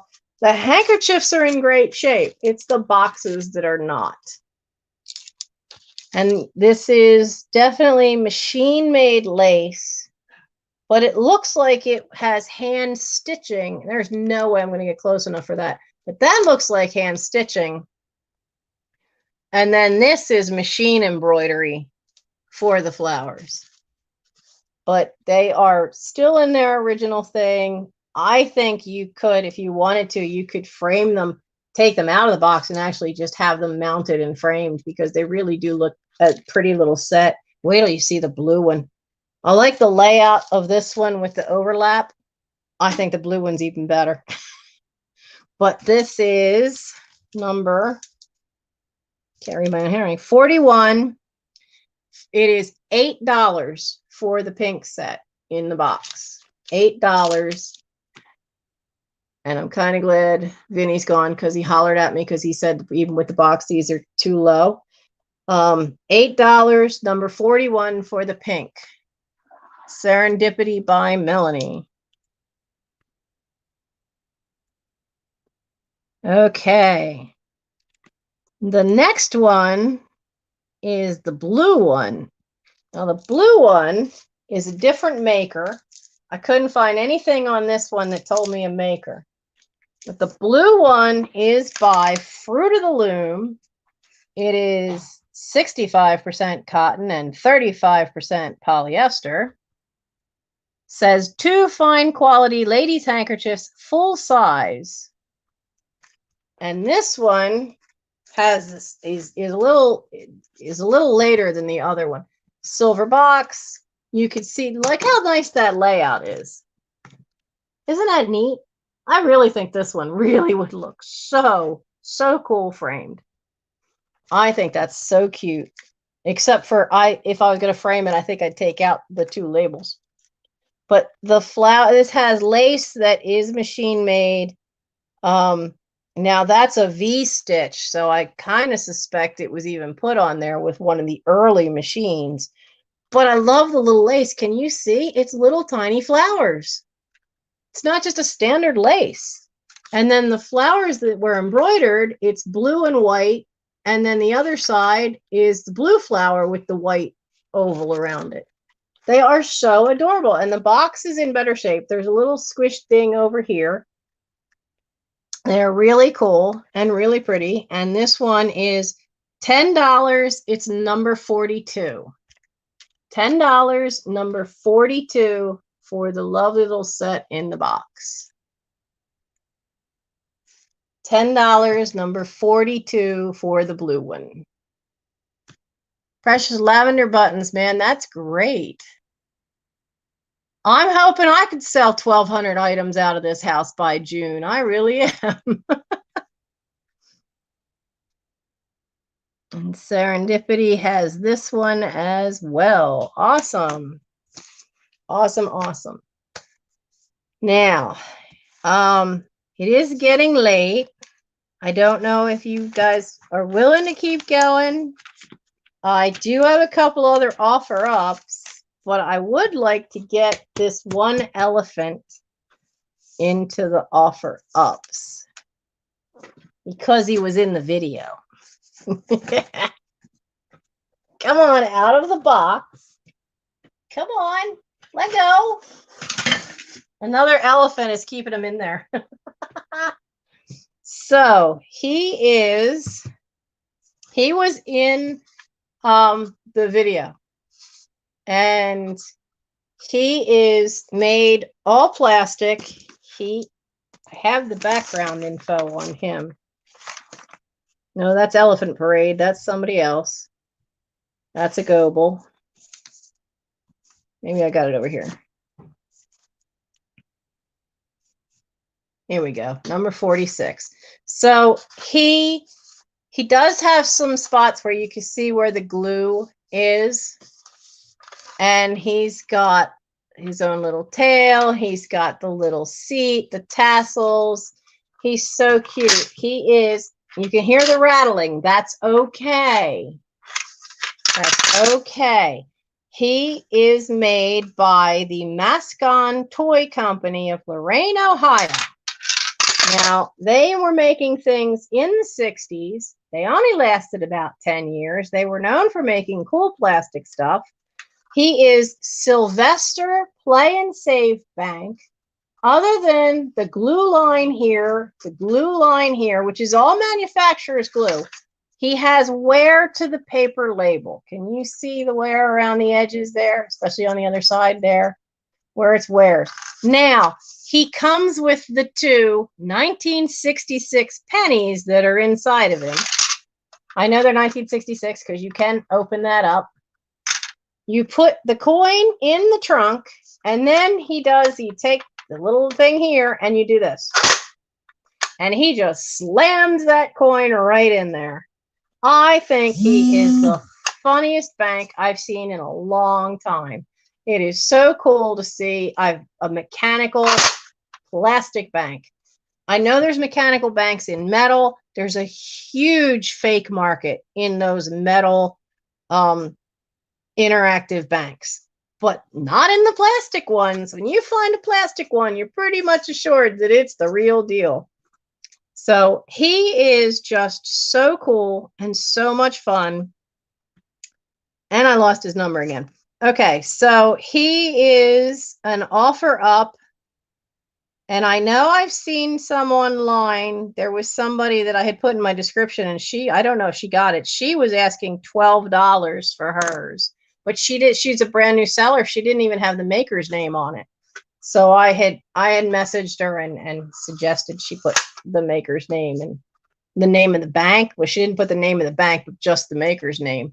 So I hope she did well. I haven't checked on that. But I have this one. It's an offer up. We're going to start this. It's just loud, though, but he's really cool. We're going to start this offer up at $5. $5. If Katie can start a timer. Oh, you got my attention, Vintagarius. I gotta find you cigarette cards. I know what those are. So I see 5 and 5. Violet has come in for 6. For Sylvester, the Play and Save Bank. Carol Gadley's at 7. Connie Williams at 10. He's such a great piece. I think he's so much fun. Part of that lot of, now because I went and turned it, now I just popped this thing out. But like I said, he does come with the two 1966 pennies that were in there when I got him. He's part of that box lot of elephants. I see a 13. 10 seconds. Connie Williams sitting at 13. Serendipity 14. Michelle at 15. Carol at 4. Oh, wow, it's going crazy. Y'all tried to snipe each other, didn't you? I can't blame you. He's really, really cute.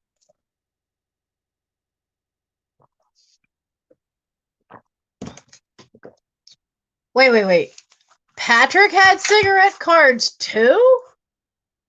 Y'all been holding out on me. I had no idea there was anybody who had cigarette cards. We're going to have to talk. Connie W. at 15. All right. I am so glad he's found a home. He is such a cool little thing. He just needed to have a home. He is so, so adorable. And like I said, I bought this just tray and it was just full of elephants. Just full of elephants. Oh, come on, get back in there. Get back in there. Be nice. So, So, are my moderators okay to keep going? We still have 50 people. I think that's enough people to keep going. Wait, wait. What's going on? Michelle put 15 first. Stop. Oh, it's up there. Okay. See, I do need to get these glasses.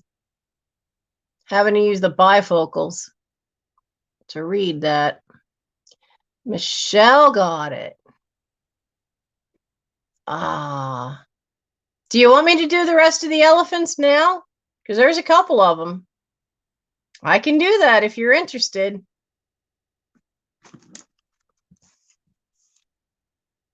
Okay, so let me... Michelle... Comfy Cozy. All right, we can do a couple more of the elephants. Actually, let me get... Not this guy, because this guy's actually got issues. I need the info on this next one. I'll show you this guy because he's cute, but I don't think anybody's going to want to buy him. Isn't he adorable? Look at that face. I was so upset to find out that he's got a break. I don't know if I can get it to show. There's a big line here and here where a piece came out. But he's such a cool thing. He's a bell. I couldn't find out anything on him, though. If anybody knows that funny little mark, let me know. Because he's so different looking. This is all textured. I think they took a piece of fabric and put it underneath every piece of clay. But I don't feel right giving him an for sale because he's got that bad break that was badly mended. Where is the other one? Here we go.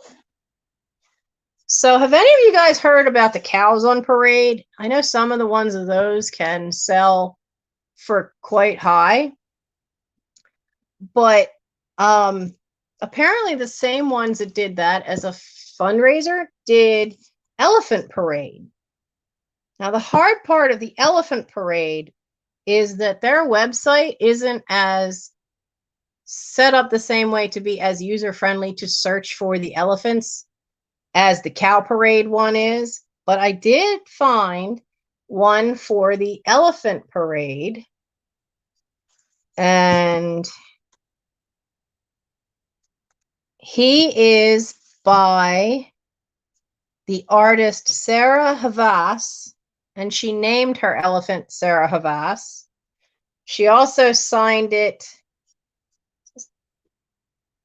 She also signed it Santo Domingo on the side, but that's on the back. But that's the right one. This is not the right elephant. Where is he? Hang on. My elephants are backwards. What did I do?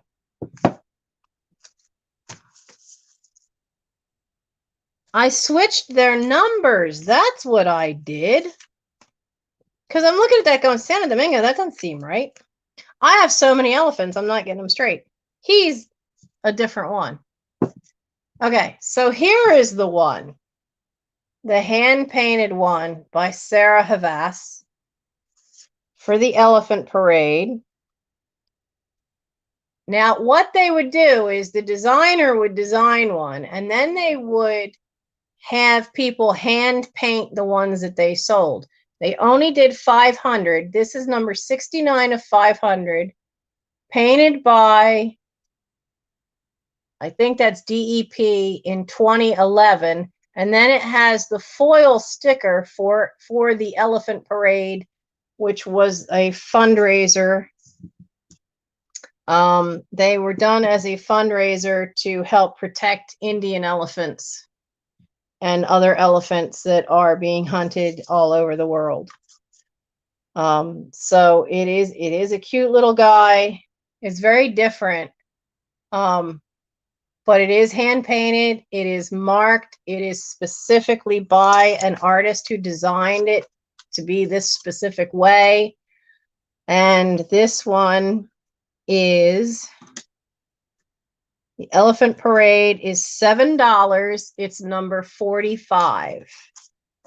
$7, number 45 for the numbered, hand painted. He's 3.5 inches high and 4.5 inches wide. Okay, precious lavender buttons.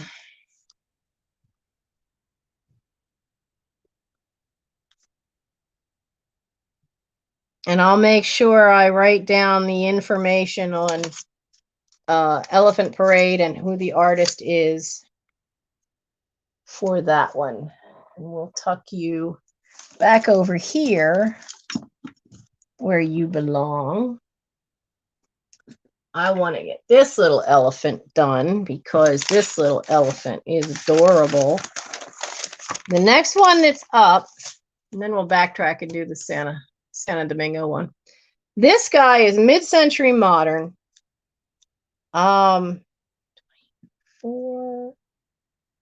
He's from the 1950s. He's got 2 flaws. Where's the second one? There's an old chip on the back of the ear down here. Now, he's very mid-century modern, and you can see the loop. He would have had a chain that went to the mama. I don't have the mama. I don't have the other. There's the other chip. That's also an old chip because you can see it's all discolored. But he is really cute. He's got interesting little lines. It almost looks like a zebra. But they did all these little gold lines in that gold metallic paint. And he's just a cute little elephant. It's just that he's not with his mom and should have been a mom and a sibling. And he's all by his lonesome, but he is definitely 1950s, mid-century, and I've lost his number. So he is just $4, number 24. I could not find a maker when I researched him, but I did find somebody that had a whole set and said that it was from the 1950s. They didn't know a maker either, but he's $4, number 24, Carol Gadley's. He said there were some really cute elephants. He was one of them.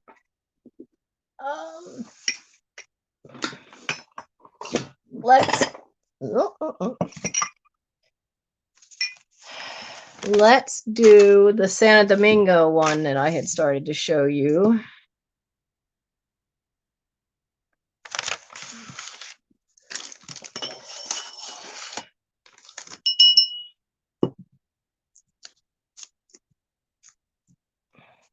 The Santa Domingo one that has the boo-boo on his nose.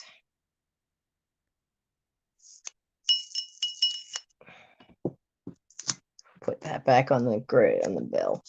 But as I said, he is signed Santa Domingo. He is red clay. But the ears and all of this work, all the paint work is all done with what they call slip work, where they take a very runny pottery color. Why is my computer saying it's running to an exception? Don't do that. But I really like how they did the face, but unfortunately he has a boo-boo on his nose. There we go. There you can see it. Then it's just a little chip to the clay. But when he's this way, you do not see it. And it's such a great little decorative piece. It is so cute. And it's just this nice little house, this little shack in the forest. And I thought I'd still offer him because when he's this way, which is probably the way you're going to display him, you're not going to see that little chip on the underneath part of the nose. But he is a reddish clay, and this is all slip work, even this big part of the ears. So instead of it being your usual paint, it is actual porcelain slip work to do the decoration. And he is really lose the sticker again. Put the sticker on his ear. He is only $3. He is number 30. $3, number 30 for the Santo Domingo slipwork elephant. $3, number 30. Precious lavender buttons.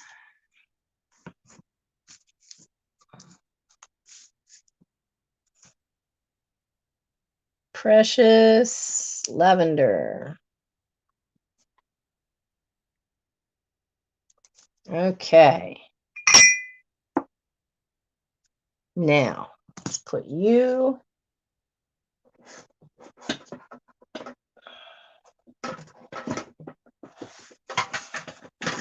Come on, get back in your box. No, it's because the big bank is not quite where it had been. Now, I have another one here. Another little piece I want to make sure we do tonight, if we can.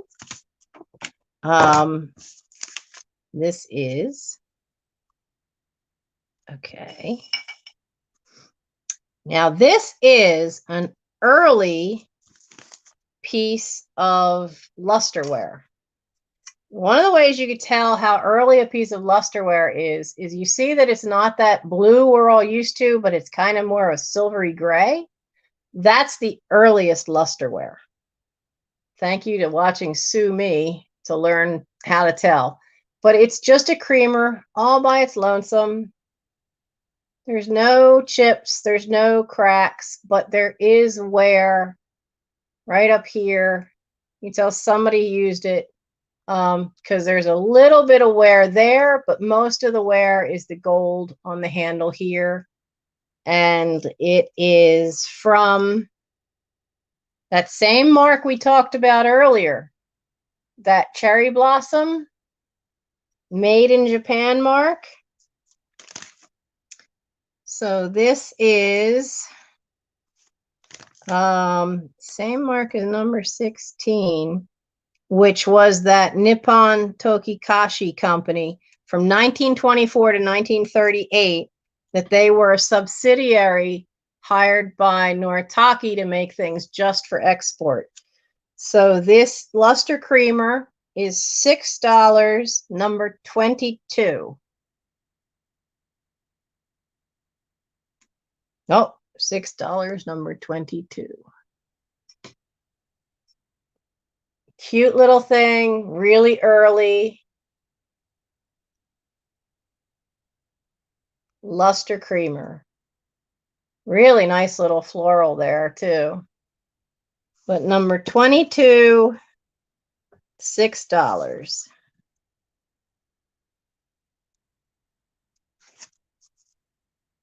Okay. Sarah's here. Hello. What color? What, the creamer? Well, that was that silvery kind of blue. Carol Gadley's has the creamer. You're another one. I'm going to have quite a little box of stuff for you. Now, let's see. Here is just a cute little piece made in Japan. Little tiny Scotty dog playing his little drum.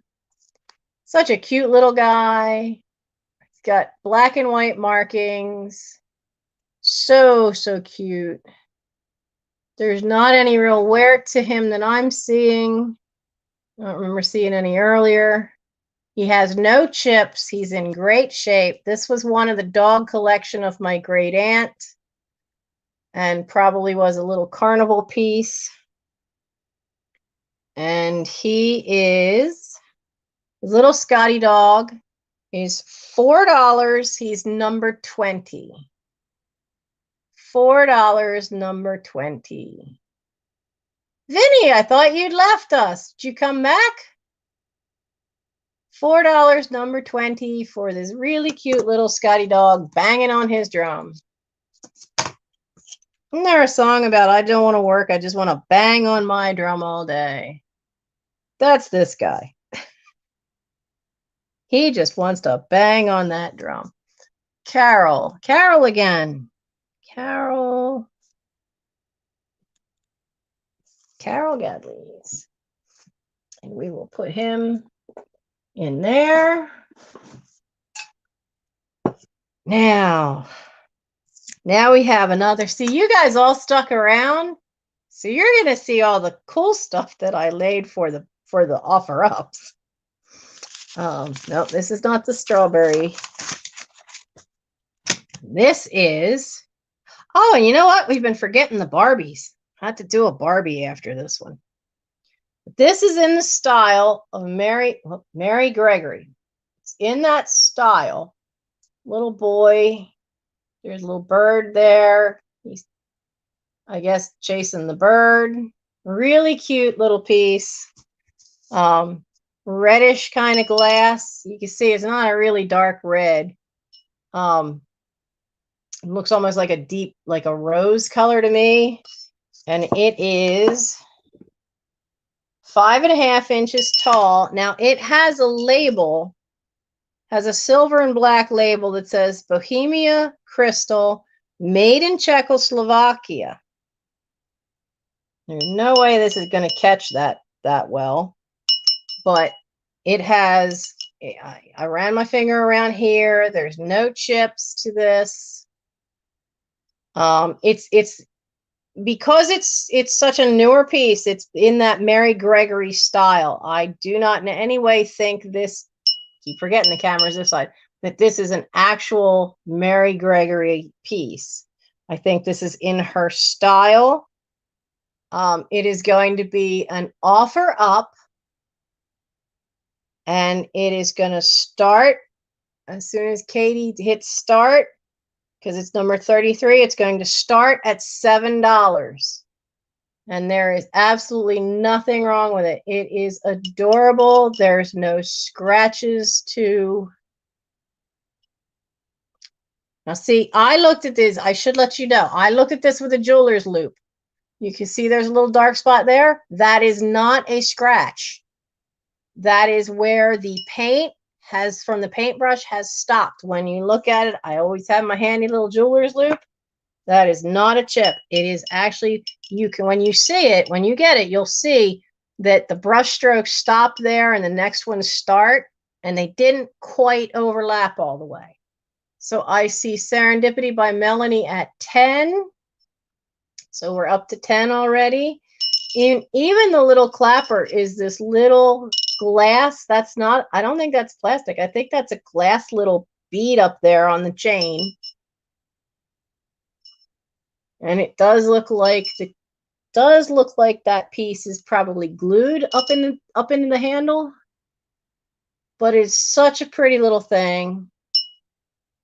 10 seconds. Serendipity by Melanie is at 20. Such a cute little thing. Okay, Katie, let me know who's getting this lovely little vase.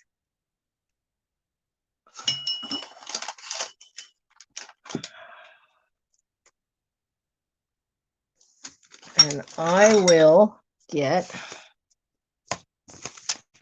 the next one ready.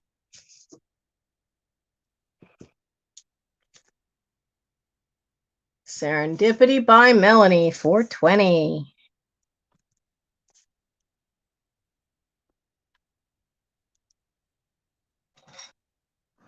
Okay, and I said we'd do a Barbie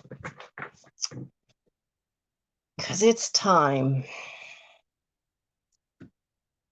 My mother was a professional seamstress. She used to, one of the things she did was she made a few dolls for someone that were dressed like characters from Gilbert and Sullivan's operettas.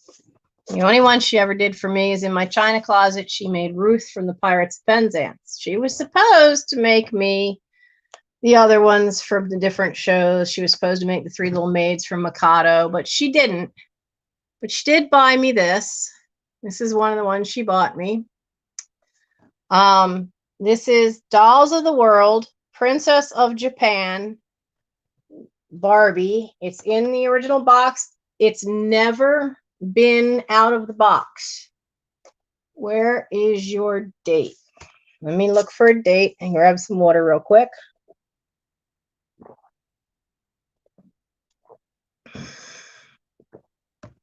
Inside the package, look for special passport. Really? Well, I've never had it open, so that's probably still in there. Made in China, made from it to 2003. 2003. Wow. So, oh, let's not go there. Yeah, this was probably the last one she gave me. So it is gorgeous. It is absolutely gorgeous. Look at the kimono on this thing. It is just gorgeous. It's never been out of the box. I don't know that it really is a big thing for a collector because they like their boxes to be perfect. There's some little wear to the corners. There's a little ding right there. But she's just beautiful. And I love that they went to the trouble to actually make the kimono look authentic to a Japanese kimono that would not necessarily have been for export because they are much fancier than what we would see here.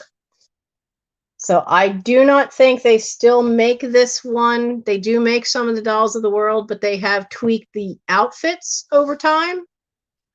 So she is an offer up. And Christmas is coming. So if you want it for yourself, it's a great item. If you want to give it to a special one to play with or to a collector. But I know some of the collectors get real fussy about condition of boxes. So she is, what is it, Theophane? See, I didn't know when Mary Gregory died, but I do know her pieces should be really a lot older. So yeah, that would be 1908 would be well before foil labels. Thank you. Now I learned something tonight. But I know a lot of things are attributed to her that aren't her. So they're in that style. And that one was really well done because I've seen one or two pieces where they just don't have the detail because it looks like a big white blob and it's almost like a white silhouette. But that one is a nice little bell.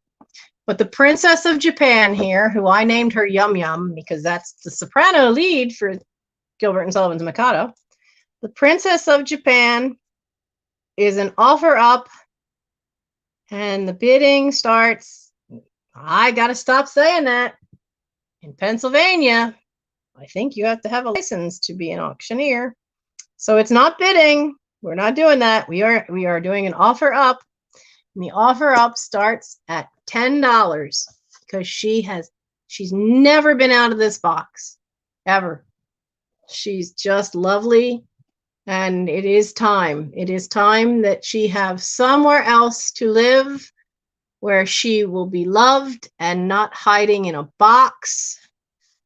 Because that's where these have been. I had a whole box of them that, these dolls, for the most part, they were wonderful gifts from my mom, but I didn't really have a place to display them, so they've been in a box. Oh, what's the fun of that? So she is just $10 for a wonderful, wonderful Barbie, one of the princesses of the world, the Dolls of the World Princess Collection. And she is the princess from Japan. 30 seconds left. Just $10. That's a steal for a Barbie doll. That's an absolute steal for one of these specialty ones. And all the information is there. She's still sealed. Victoria H for 10. So Serendipity by Melanie for 11. Time short. And stop. Okay, Katie. You're getting a really gorgeous doll. Let me know. Let me know. No, don't run away. We'll put you over here then. We'll put you over here. Serendipity by Melanie.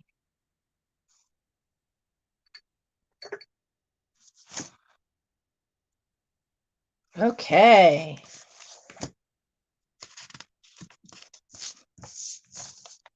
Now, we still got 52 people watching. We still got 52 people hanging on that want to shop. Y'all are awesome.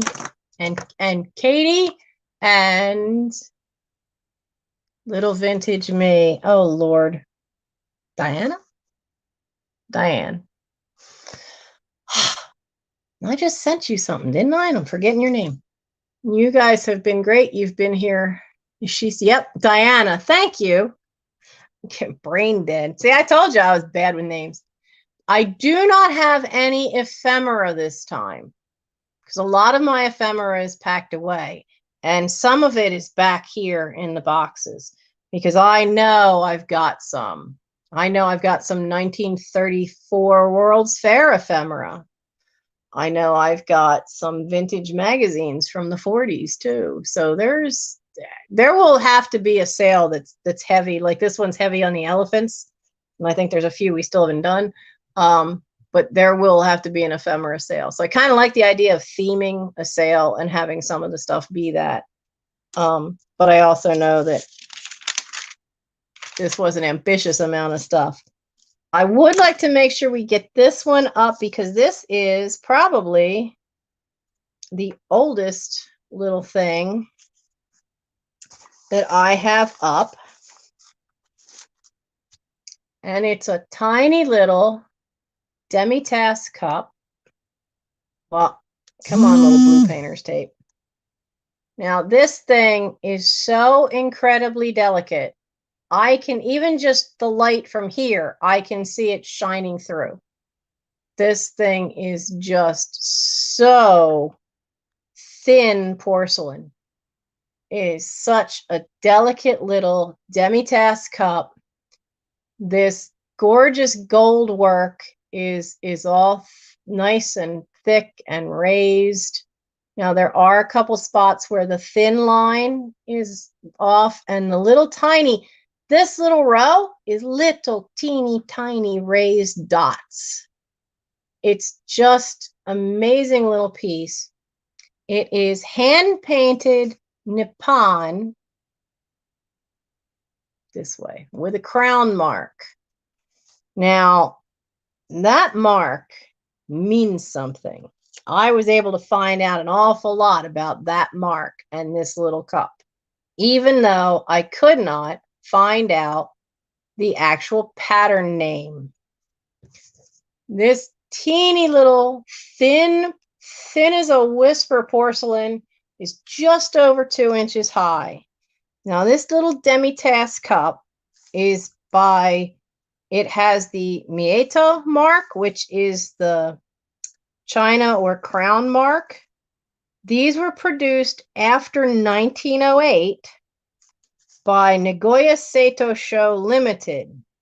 Now, the guy who founded that company was a former Noritake employee, which I found interesting because he apparently got sued by Noritake for stealing some of their secrets. That was interesting, but they didn't win, so he was allowed to continue producing. Nippon items with the Mieto mark tend to be less decorated than their Noritake counterparts, but he did this is where he got in trouble. He used a lot of the same basic shapes. So very early Noritake has a cup that is the same shape. It might not be the same delicate thinness. No, it does not have, it doesn't have a geisha in it. But that's what he got sued for, because he was using some of their same shapes and they went after him for it, but they didn't win. So it is incredible little thing. It has raised moriage style. I know I'm not saying that right. This band around the top is the palest yellow on the white porcelain. I couldn't find the pattern name, but the estimate of age is between 1908 and 1920. So this is the earliest little piece I have up for tonight. This was in my great-grandparents' house. How they ended up with it, if this is apparently the only remaining little piece.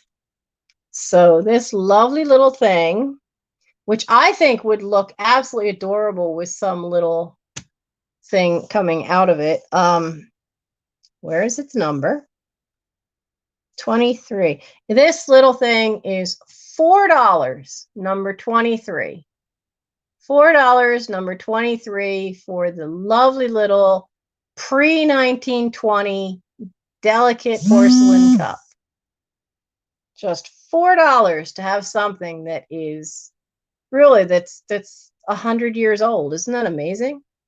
And it's still, there's no chips, there's no cracks. It amazes me that there's no crazing. But that's just an incredible quality to it, that there's not even any crazing.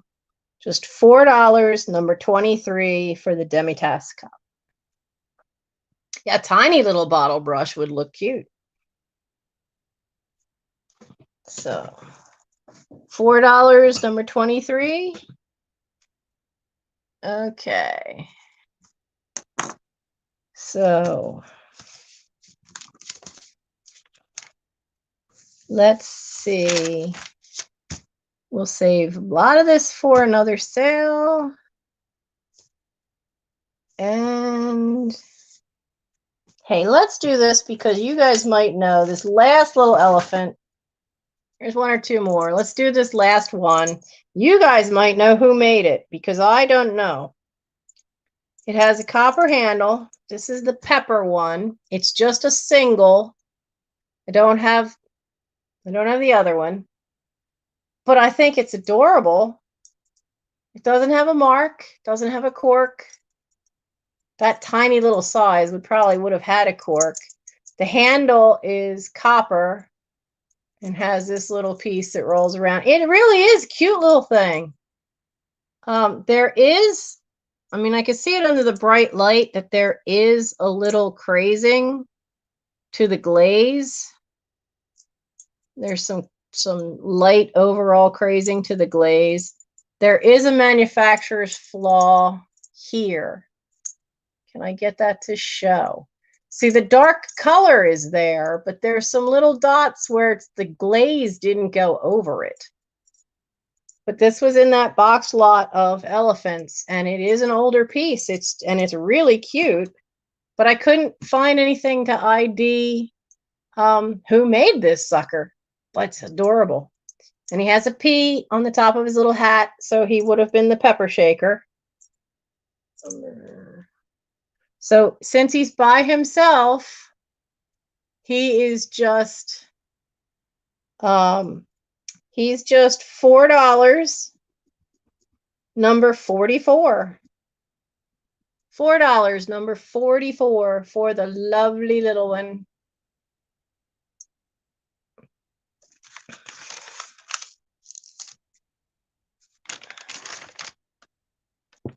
Okay, we'll go back and check number 23 because I didn't see anything, but when I went to put it in the box over here, I might have missed it. And this one looks like it's going to Thrift You. Your name cracks me up. You know that, right? Thrift You. You get that lovely little guy.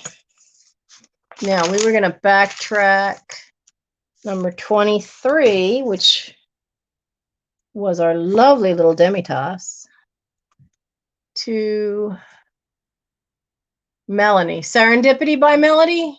By Melanie? Yeah. Man, you're going to have a big box. All right. Lovely. Get in there.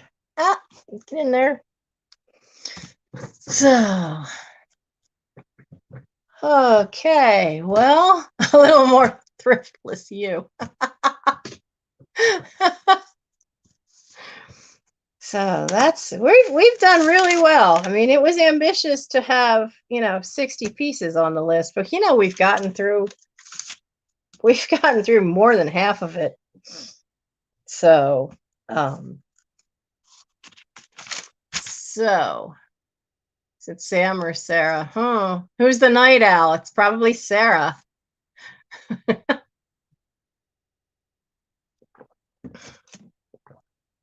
Let's see. 52 still. Do we want to keep going for another 15 minutes? And then my voice is really going to give out, and I'm sure Katie's got to get to bed.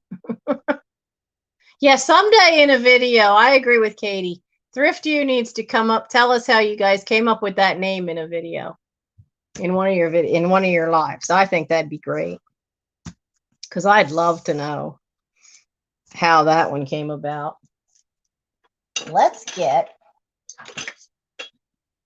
this one out. This one is, 15 more. Yeah, then I think we should go, because I don't want to wear everybody else out. I don't mind that like I said, I don't mind that I didn't get through everything. There'll be other sales. I think I can do this every Thursday, but I cannot start that early, and that's going to be rough. So the other sales are going to have to be shorter and smaller, because I won't get home from work until at best 10:30 at night. So they'd have to be, quick, pretty much quick, 1 hour or an hour and a half at most, on a Thursday night.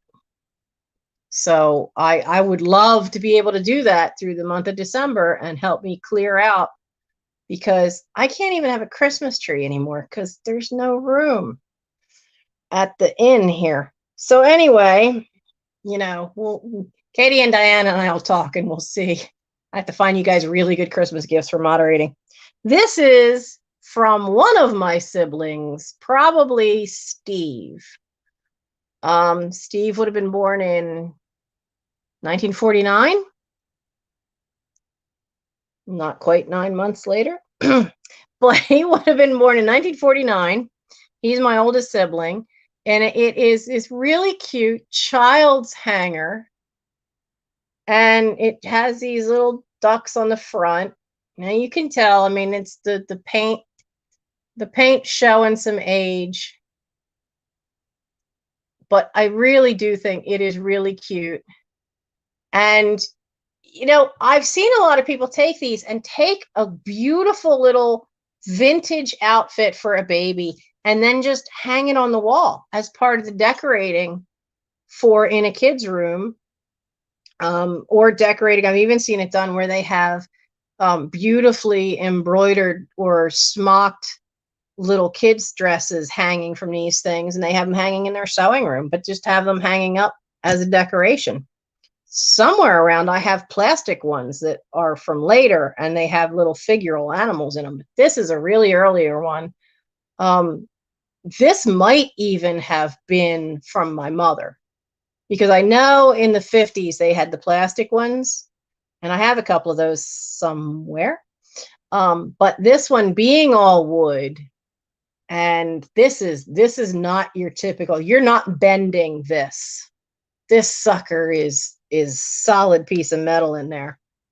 But this is, because it is so much older, and I did try to find, this is about what they go for in the market, is $7, number 38. $7, number 38 for the child's hanger. I do suspect that this is earlier than Steve. I think this is my mother's, which would have put it in the early 30s, because she was born in 1929. Stock market crashed a few months later, not her fault. But this lovely little thing is number 38, and it is $7. Who's the live sale queen? Thrift You or Misty? Misty just cranks them out. So 38, not $7. Okay. Serendipity by Melanie.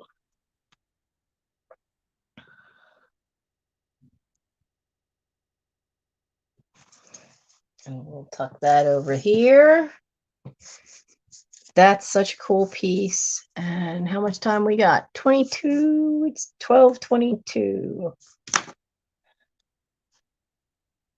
I can put that one on eBay. I'm not going to worry about that one. And let's do. We did that. We did that. We did that. Come here, you. We have gotten almost everything done.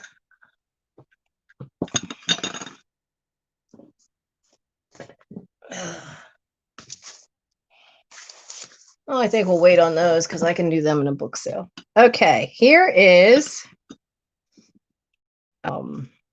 He's going to be the last offer up of the night. He is a Goebel West Germany critter. Now, I have one of these, and of all places, the urbanness of where I live, there is a groundhog living underneath the neighbor's shed. This is a lovely little Goebel piece. He's just such a great face. I know out in the Midwest they call them whistle pigs, which I think is the funniest name. When I call to the one out here, he never comes near me. We only see him in the spring. He disappears for the summer and then comes back in the fall. He never bothers my vegetable garden. I couldn't have a better critter neighbor. Cat is terrified of him, though, but she's afraid of everything. Now, there is a little thing here. Now, this is weird because it's gray. So is it a chip or is it, and this is what I think it is, because when I look at it this way, it looks like it's kind of round, but at the same time, the colors don't match exactly. So I don't know what to think. That's the problem. I don't know if it is a bubble from the glaze, which I've seen happen, and that'll pop, and you usually see the color underneath. But the color underneath, there's also a tiny little bit of white, and the color seems a little darker than the colors around it. So I can't tell if it's just a manufacturer's flaw of a bubble in the glaze, or if it was some type of repair where they tried to put a little coloring that matched in there or not. But, you know, when you're looking at him like this, I didn't even see it.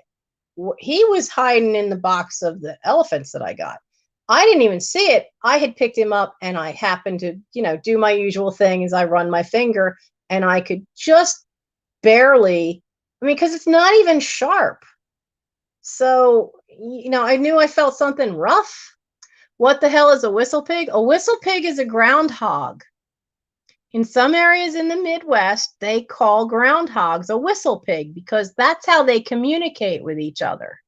They whistle. They will whistle an alarm call, and then they'll all go into the burrows underground. Yeah, I only found out about it through Boy Scouts because I was somewhere where there were I wasn't at a jamboree, but I was at a summer camp where there were kids from Montana, and there was a troop from Wyoming, and another couple of kids from Minnesota.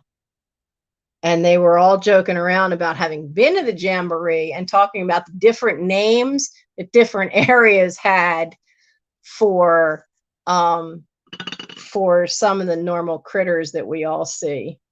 And I just loved Whistle Pig. I thought it was the funniest little thing. But other than that, Mark, there's not any other problem with him. He is a nice little Goebel animal, and he's an offer up. He's 3.5 inches tall. So does Goebel still, since Germany's now unified, do they still make stuff? I'm assuming they do. They just won't have the W in front anymore. He also does have an item number embossed in here. Iowa does Iowa calls them "get the hell out of my yard, icky rodent." Yeah, see, mine hasn't. I have a garden, and he doesn't bother my garden at all. I think because I have a mix of clover and grass, he loves eating those clover flowers. Clover flowers and dandelion flowers. He will just strip those flowers all off. And I don't mind him because he will eat every leaf of that dandelion right to the nub even with the ground. Dandelions only live for 2 years, and when the root rots, it becomes a super highway for worms. So I don't mind, especially it's in the backyard. So this little guy is, and I know Gobles usually are nice collectors, but because I'm curious, I'm just not sure what's going on with that little tiny spot on the ear. I try to do full disclosure here.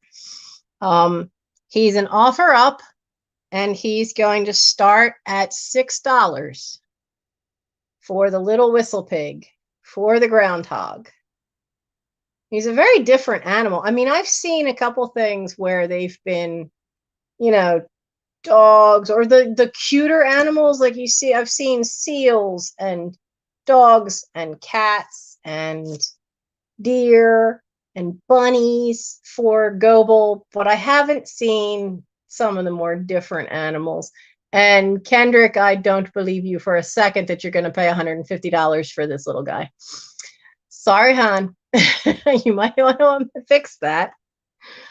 But he is starting at $6 as an offer up. Should anybody want the Goble groundhog to add to their little animal collection?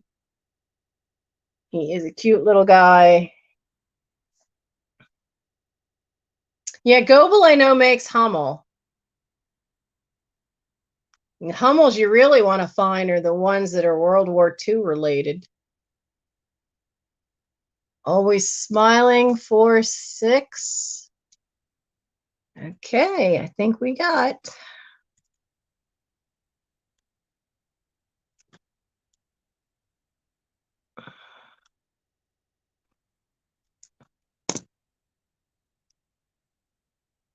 Always smiling for 6. Thank you. Always smiling. Have you been here? Or are you just now popping in? I've been trying to watch the names go by, but some people watch until they see something they really, really like. So, and we have 1 minute. A minute to win it. Who is what we are so. You know what? We're going to put this up real quick. It is a TV tray. It is number 20. Where are you? Where are you? It is not Coca-Cola. Sorry, Katie. Sorry, Vinny. It is not a Coca-Cola tray. It is just a simple strawberry tray. It does not have a maker's name on the back in any way. It has just a teeny tiny little bit right here. It doesn't show any rust markings, but it looks like a little scrape or something has gotten into that corner, and there's some tiny little lines, so it might have been used, but there's no serious wear. I've seen some others, but they've had, this part was really like bright white, like looked fake, like reproduction white. This has a nice cream background. It is the size of the length of some of the Coca-Cola trays, but I believe it is a little thinner this way. It's not quite as wide that way. I think this would make a great decorative piece hanging up. And this is the last piece for the night. And this is just $6, number 28 for the strawberry TV tray. $6, number 28, the last piece of the night. Such a cute thing. Would be great as we get into spring. Would make a really nice decorative piece to sit up on the shelf. Serendipity by Melody. So Serendipity.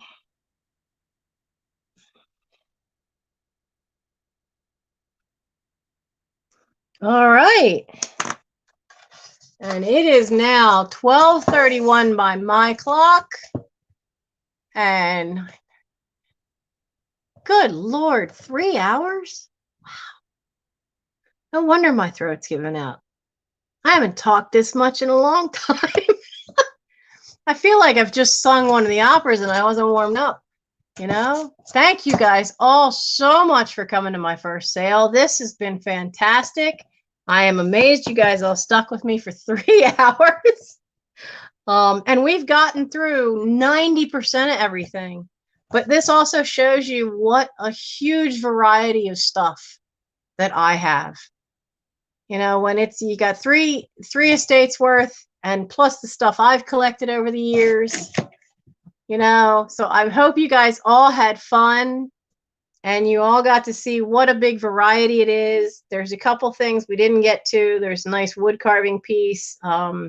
There's a plate from Bavaria that's hand painted. There's an Abingdon piece, and I know Patrick had just done one tonight, but I'll save all them for next week.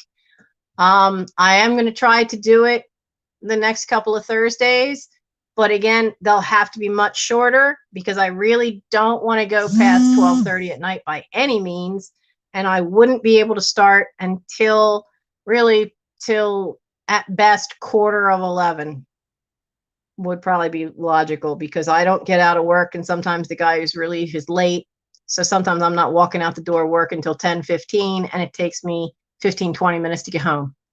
So, so next Thursday, at 11 o'clock, we'll try this again, but it's going to be short and fast. And I'll try to have some more Christmas stuff, and we'll see about doing them right near the beginning. And I'll mix my numbers up. I learned I'll mix my numbers up. After all, you know, my first time. So well, thank you, Katie. You think I killed it tonight? I sure hope so. 67 thumbs up is what I'm seeing on my screen. I don't think that's too shabby for a first time. And yeah, I'll just sell a few bees. It won't be like there's still 2 more Barbies. And tell you what, since you guys stuck with me so late, I'll give you a preview.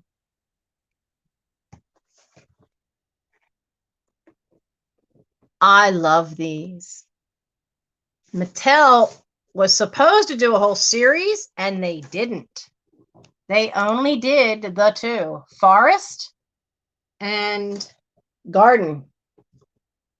And they are going, yeah. They're going to be the bonus Barbies for the next ones.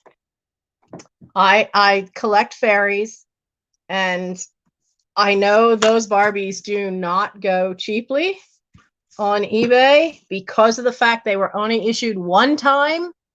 They've never been out of the boxes. But they're so big that I haven't really had a way to display them. I do absolutely love them, but I need a new heater. So they're going to go, and they're going to be the bonus Barbie for the next 2 sales. Maybe even for the next sale. We'll see if we sneak both of them in there. But I've had a grand time, and thank you all so much for coming. And Diana and Katie, thank you both so much for moderating for me.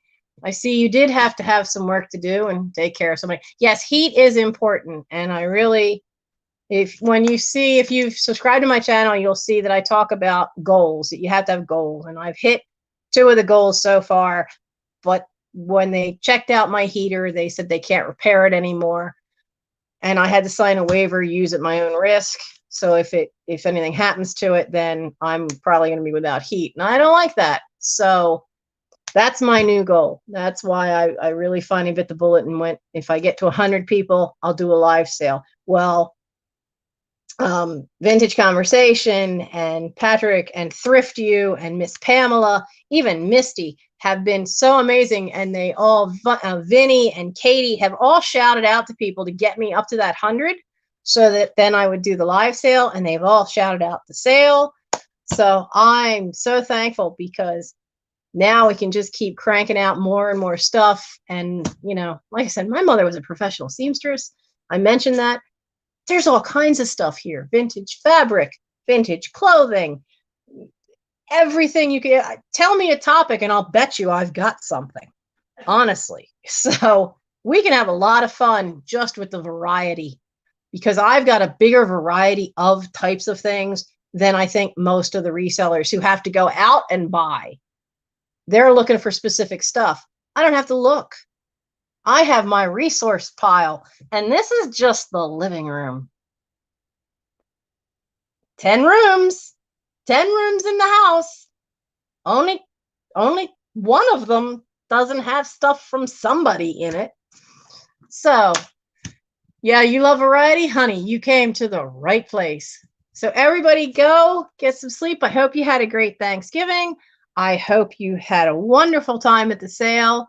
If you haven't hit the subscribe button, please do. Hit the little bell. The bell makes sure you get notices of when my videos come out. They've been a little slow because I'm still shaky on learning editing. And but they're there, they're fun. I'm trying to be moral support for anybody else that's had the fun of inheriting a house full of stuff from their parents. And we'll just keep on going. That's the key thing. And just keep on going, one foot in front of the other. Have fun doing it. You guys have been awesome. Make sure you send me your email so that I can invoice you to PayPal. And yeah, include your PayPal email, your name, your address. It wouldn't hurt if you put, I have the list, but it wouldn't hurt if you mention what you want. I'll double check it with that. And then I'll see about getting you invoiced with the shipping. No, I do not edit on YouTube. It's a nightmare. But the software that came with the laptop is not too much better. My eBay name is Thisoverstuffedhouse. It's a capital T, and then it's all one long word. Thisoverstuffedhouse. It's all together. I have eBay, I have Etsy, and I have YouTube. And right now, they're not either one of the two stores is super stocked right now, because there's been an awful lot getting up here to Thanksgiving. And when you see the videos, you'll also see I fractured a hand. So for a while there, I wasn't able to list, just kind of let everything run and run down, which is great because now there's plenty of room. 1, 2, 3. I have 4 tubs of stuff to get on Etsy that's all craft stuff. So good night, everybody, and go get some sleep. And I'll see you next Thursday at 11 o'clock at night. And we'll keep it short and sweet and have fun. Good night, everybody.